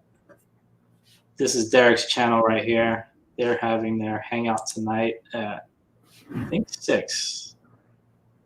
Is that 6 p.m.? I think it's 6 p.m. So check them out if you can. It's 8 or 9 my time. Okay, if it's 9 your time, that's 6. That's 6 my time. So then, I forgot that it was Wednesday. When I went upstairs, I was talking to my son. I was like, "Oh yeah, it's Tuesday." He's like, "No, it's not. It's Wednesday." I'm like, "Oh, you're right." So yeah, check out Derek's channel tonight. He'll be on there. They always have a good chat, and Leroy will be there.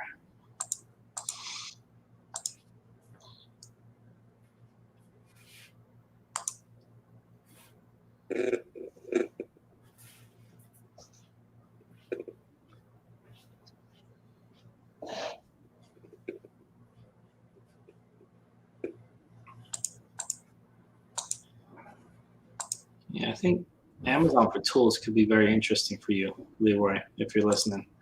That you should definitely check that out.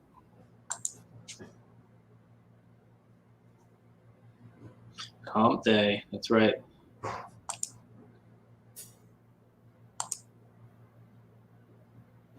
Yeah, anytime, man. Oh, right. We'll go in to pick up a huge auction win. 180 new tool pieces for $500. Hey, Leroy, did you hear that?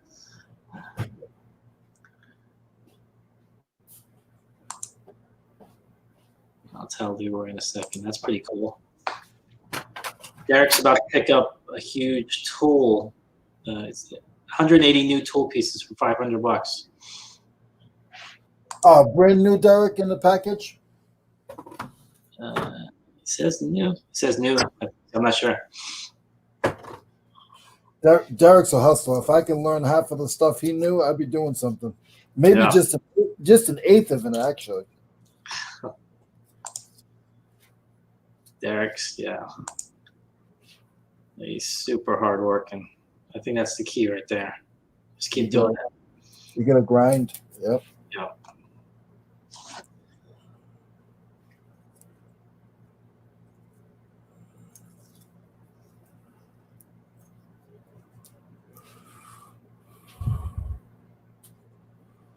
I have a lot of hand tools I need to sell. Yes, just start listing them. Just like he was telling me about Amazon, just start listing them.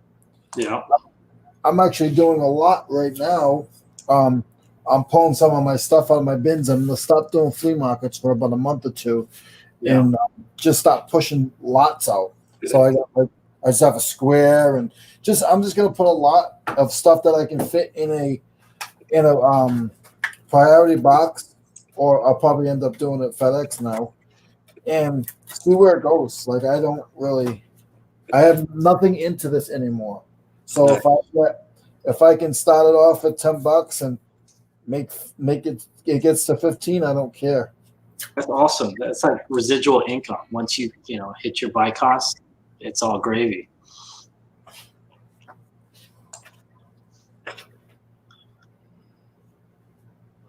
I try different things. If it doesn't stick, I'm gonna throw it up against a different wall. There you go. Nice pasta analogy.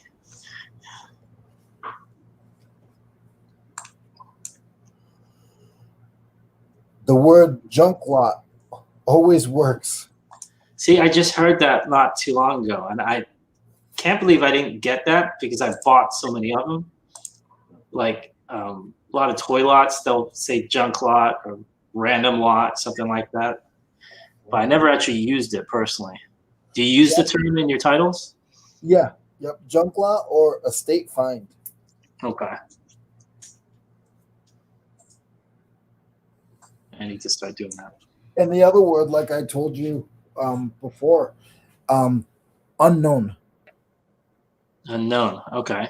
So if you have this and you're not sure, even though you know what it is, you Mhm. put unknown jeweler's loop, Gotcha. and people are gonna look at it. And they'll figure it out for you and hopefully send you a message. No, I'm saying, but they'll think about buying it because they unknown is searched a lot. Yeah. So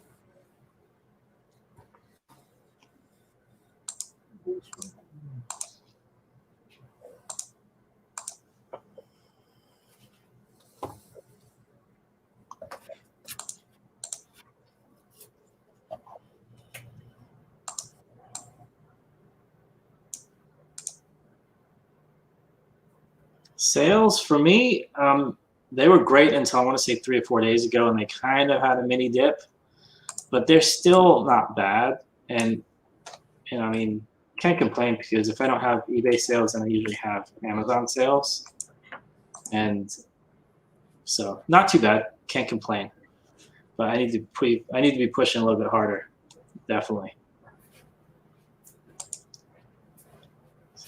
Fine selling, but there's a question for you, Leroy.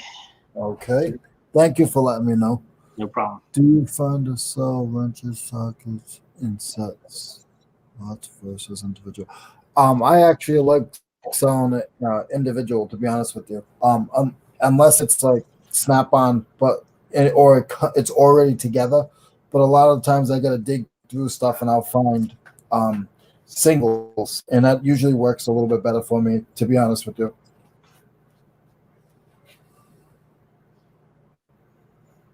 Yeah, I'm finding. I mean, there's always someone looking to part out something. I remember I've had lots. Do you ever get those emails where they say, "You know what? I just want this. How much just for that?" If you haven't a lot, Yeah. that bugs me to no end. It shouldn't bug me, but I'm like, ah.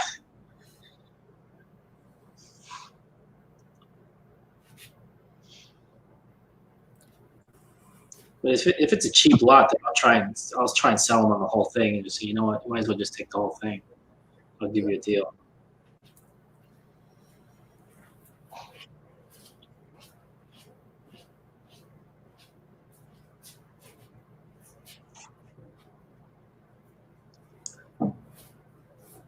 I was gonna say, how are your sales going, Derek? But I already know they're going well.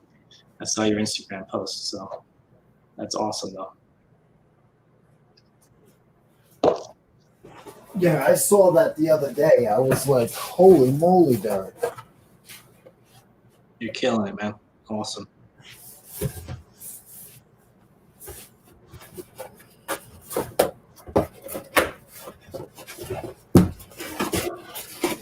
But he knows he's been around and he knows his stuff too, you know. Yeah, definitely. And he works. Yeah.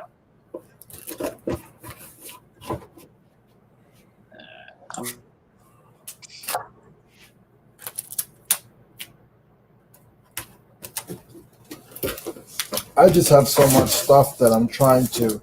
Now I'm getting to the point where I'm just going to do lots, and if I can make $10 on a lot, then I make $10 on a lot, and I keep it moving. Because in April I want to be able to get all new stuff.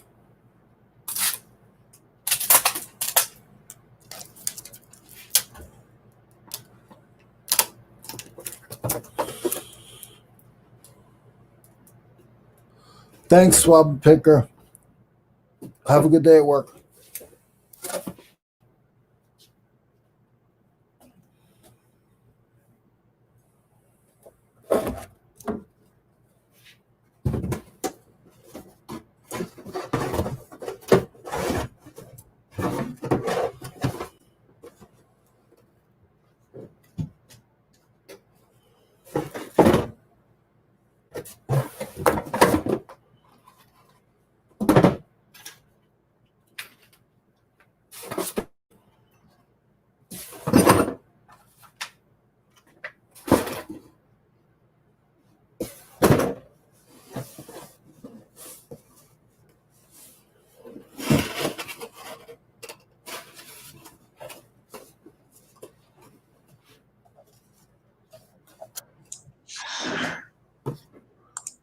See you, Glenn.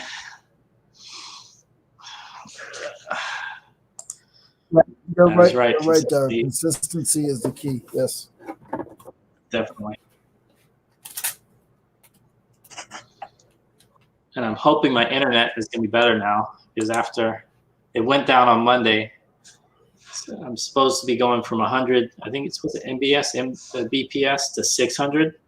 So it's supposed to be six times faster. We'll see about that. Doesn't feel any faster.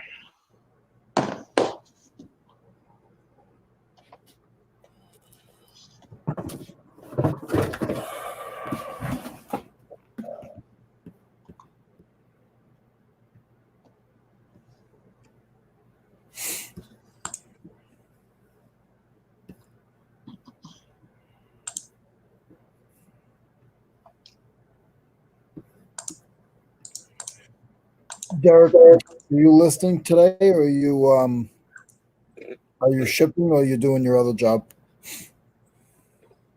I think Derek said he's picking up something.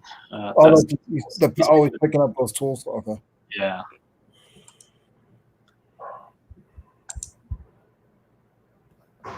He's the auction king at this point. He's picking up all those lots.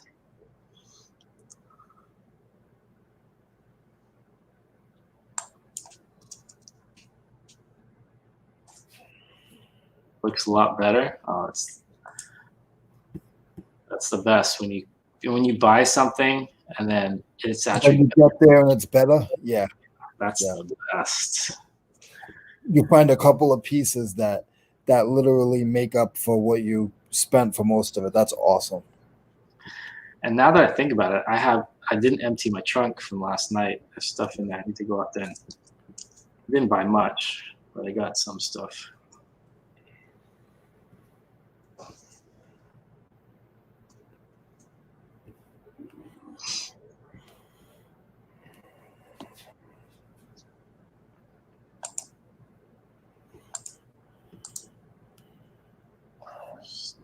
Precision.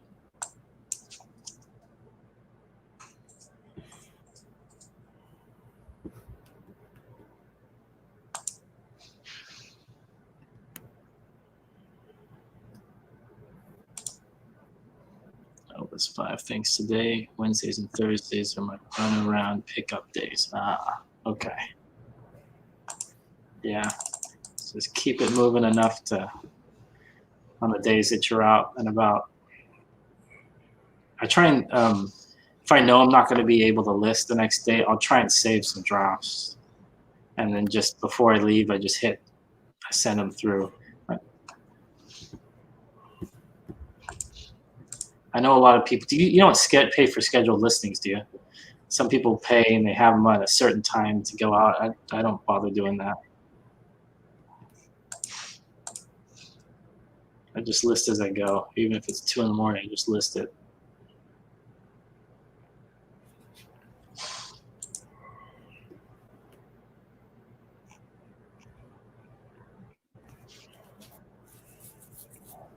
I'll be right back, guys.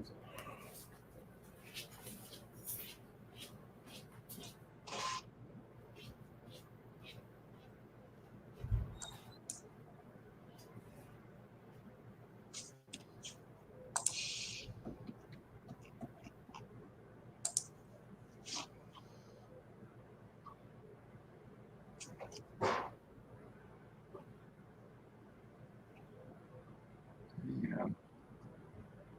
Getting all these spam text messages.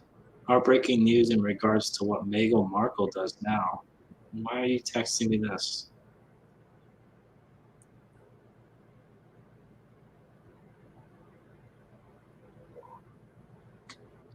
Yeah.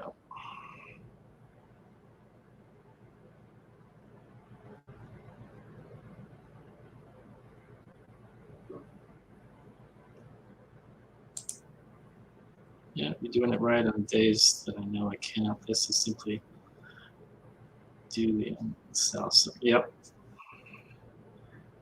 Especially like around Christmas, Thanksgiving, the day before, I'll have stuff just ready to go, or I just need to click a couple times, it's going to go through.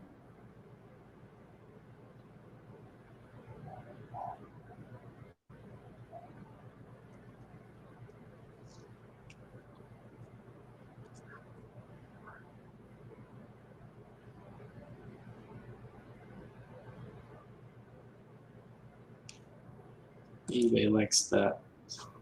Anything to trigger the algorithm, I guess.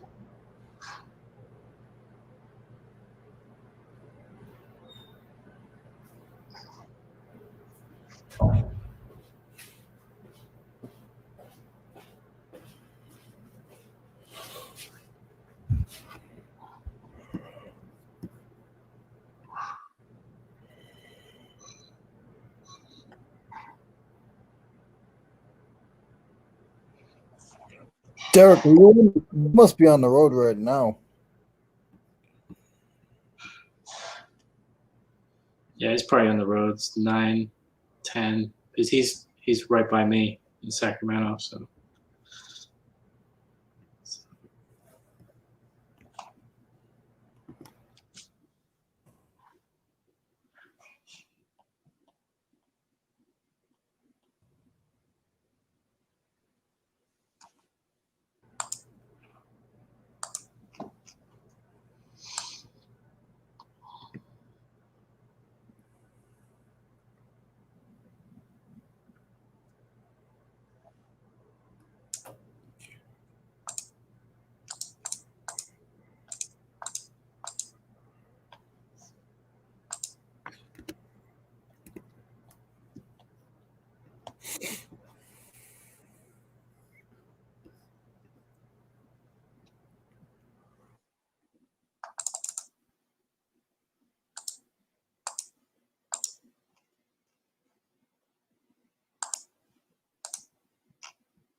yes, I was out and about at 7:30 this morning. Yeah, nice. Yeah, I got to the warehouse at 7. You guys are early risers. Like Derek said, you gotta hustle, man. I start at 7. I don't get home till 7, and then I'm checking up on eBay and YouTube, and I'm at home sitting on the couch, and I'm doing offers on stuff. Like, you gotta do it. Yeah. This is probably the earliest I've been up. Got up at, I think, 4:20 this morning.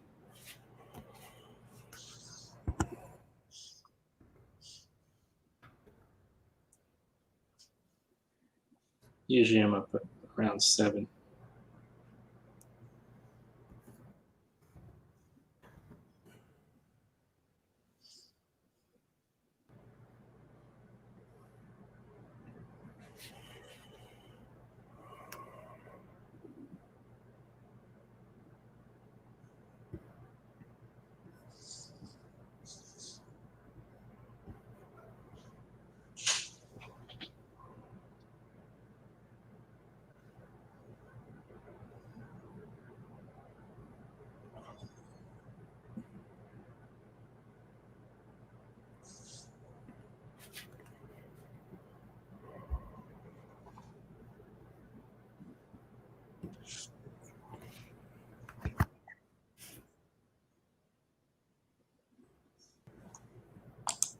Yeah, 4:20.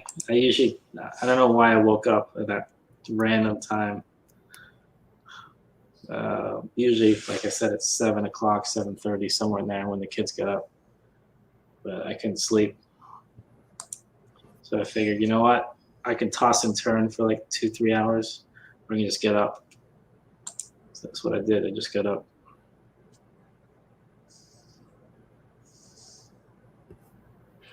Yeah, we've been on air for 4.5 hours, 4 hours, 37 minutes.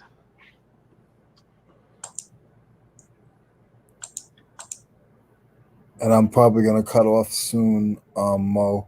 No worries. No worries. I gotta get home and do my home chores, and then come back and do shipping. And um, there's a show that I want to watch at 1. So Whatever works, man. I appreciate you being here, though, man. yeah, I appreciate you allowing me to be here. To be honest with you. No, this is good because first, I want to say 80, 90 minutes. It was just me staring at the screen. Just me. I didn't even talk, I don't think.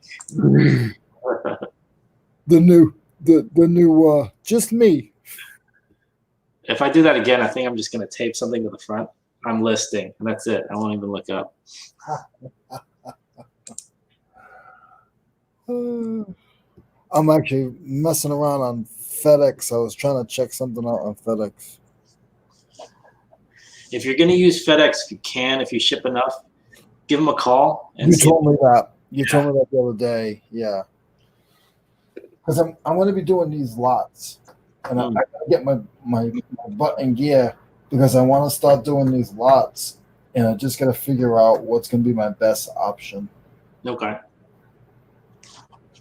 Because like I know these boxes, like this is just shoe boxes, but I can cut them down. But I actually like this box, and I'm just trying to get a grasp on it.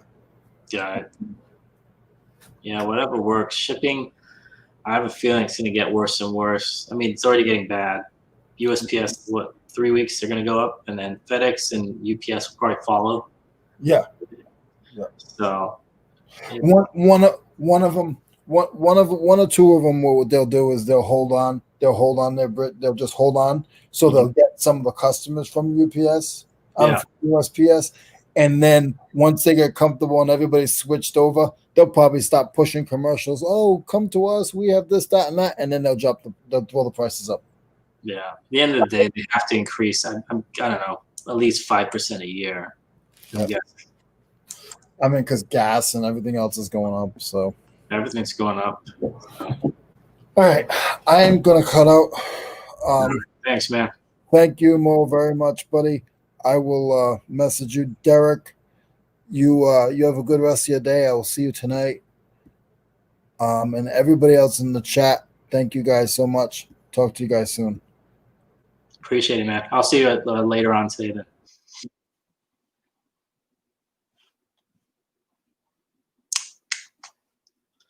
So I'll put this. I'm going to be on probably another 20 minutes. I'll put this on just in case anyone's interested, but if not, no worries.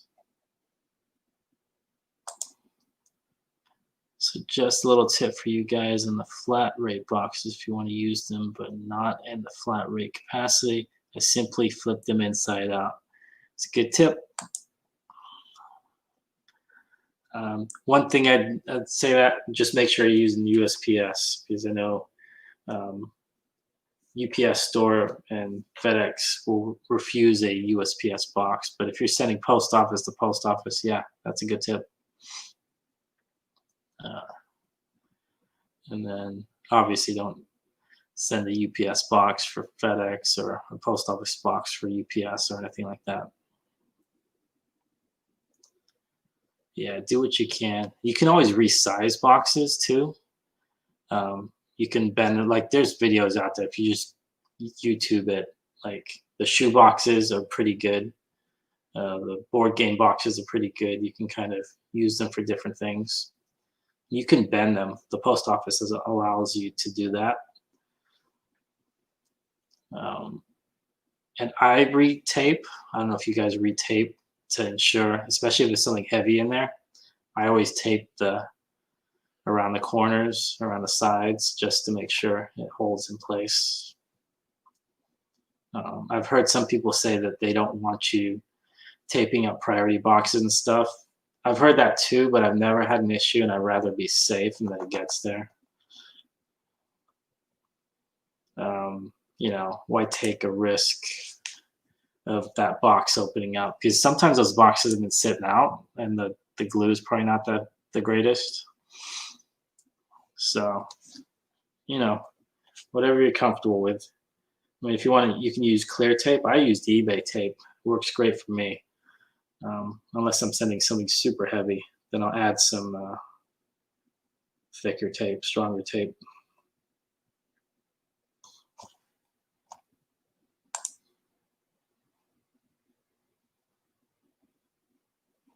I'll put this up there just in case. I'll probably be here for another,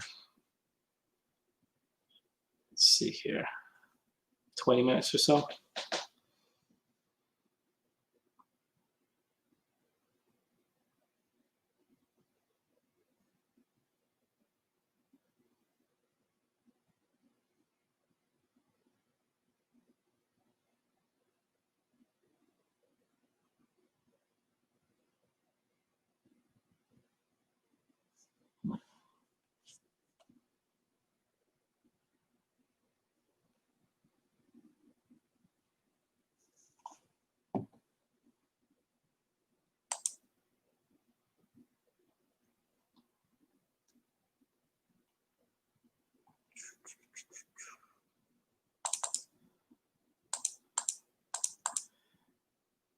My goal was to get through all the pictures that I had on my phone. That's why I keep looking at my phone.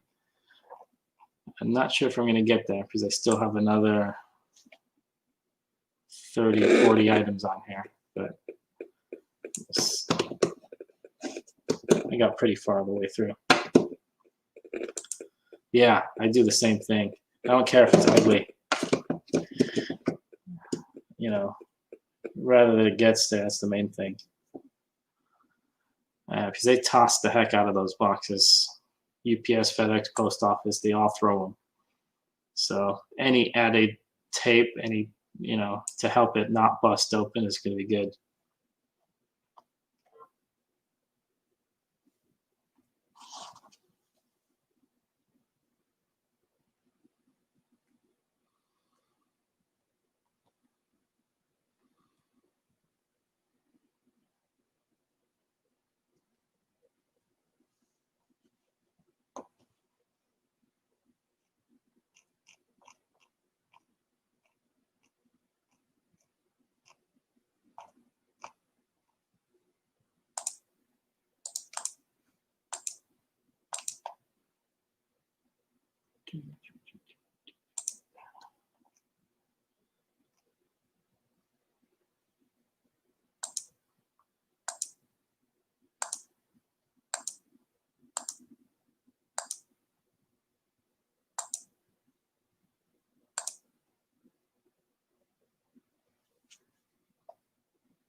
All right, take it easy, Derek, man. Thanks for stopping by.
I'm starting to get questions about shipping again. Just got another one. So this is 3 different people saying items are not getting delivered on time, even though technically all 3 of them are within the time frame, but they're pushing like the outskirts. Instead of getting there in 3 days, they're getting there in 5 days or whatever. I don't know if you guys are seeing the same thing.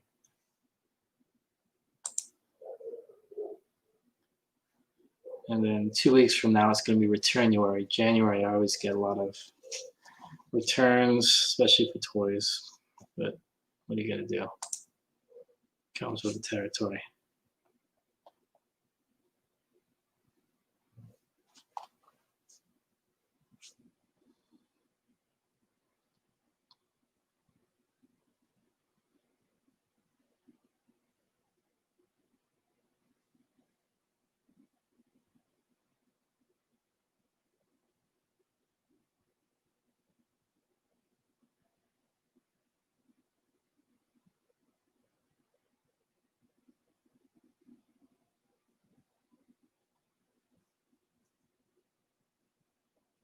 Somebody's singing upstairs.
Had somebody that wants to return an item. And they're trying to get a partial refund, it looks like.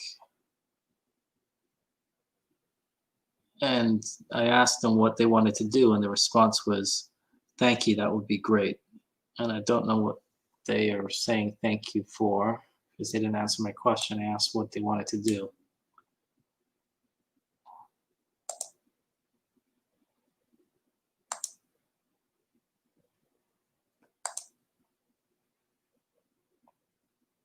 Huh, okay. I requested a return. Please take action by December 21st. Okay. Doesn't fit. It's not a shirt, it's a router.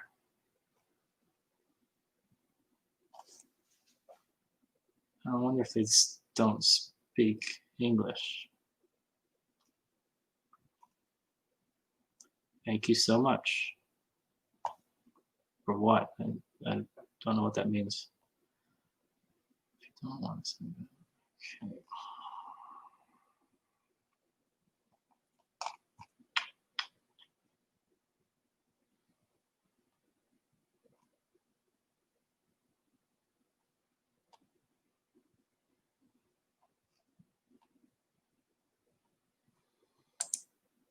Hey, Luis, how's it going, man? It was a good auction you had yesterday. You had to cut out there at the end. What were the cards you had at the very end? I know you had a second lot, not the Griffey ones, but you said you had other cards after that. I didn't get to see what those were.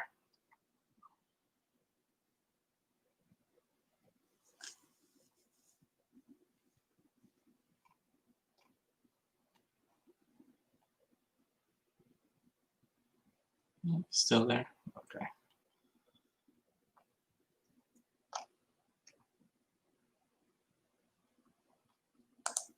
All right.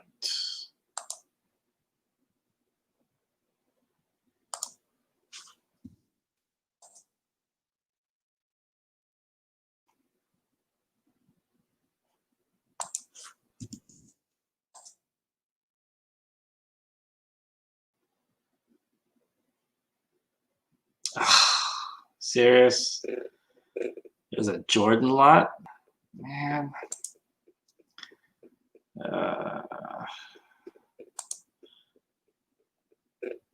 Luis's auction yesterday, he had a bunch of cards, and the lot I didn't wait for was a Jordan lot.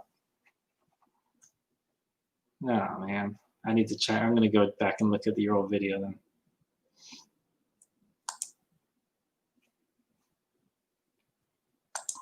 Yeah, maybe next time.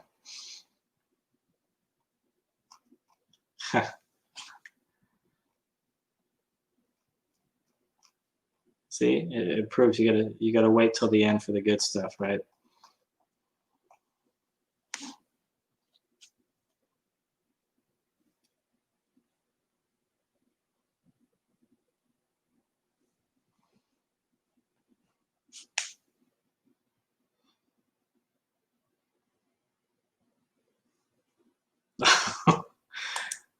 Then after you did a Kobe Bryant card too, nice. You really gotta wait till the end. That's hilarious.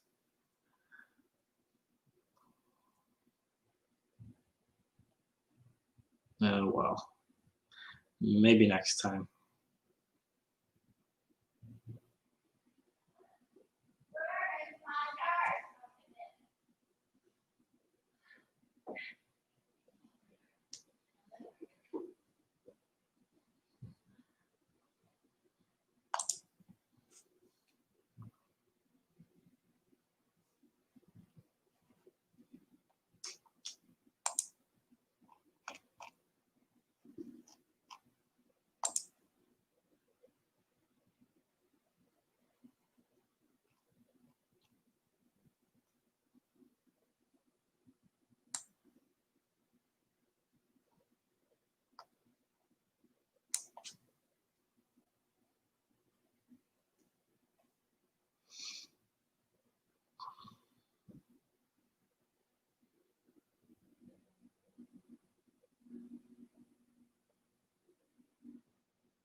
All right, I think I'm gonna jump off and do that though. Let me check and see if there's any people that are doing. Let's see here.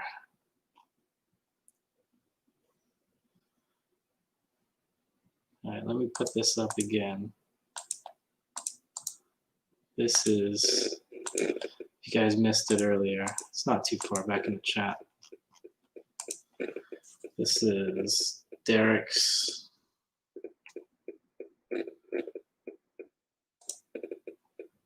link for tonight. He's got a live 6 p.m. Pacific fundamental side hustling, and Leroy is going to be on there. So check that out if you can. But I'm going to see if I can be here tomorrow morning too. I'm not sure if it's going to be as early tomorrow, but I'm going to head off here and take some pictures and run off to the post office. But I appreciate everyone being on with me, listening to my babble. But until the next one, thanks guys. Have a good one.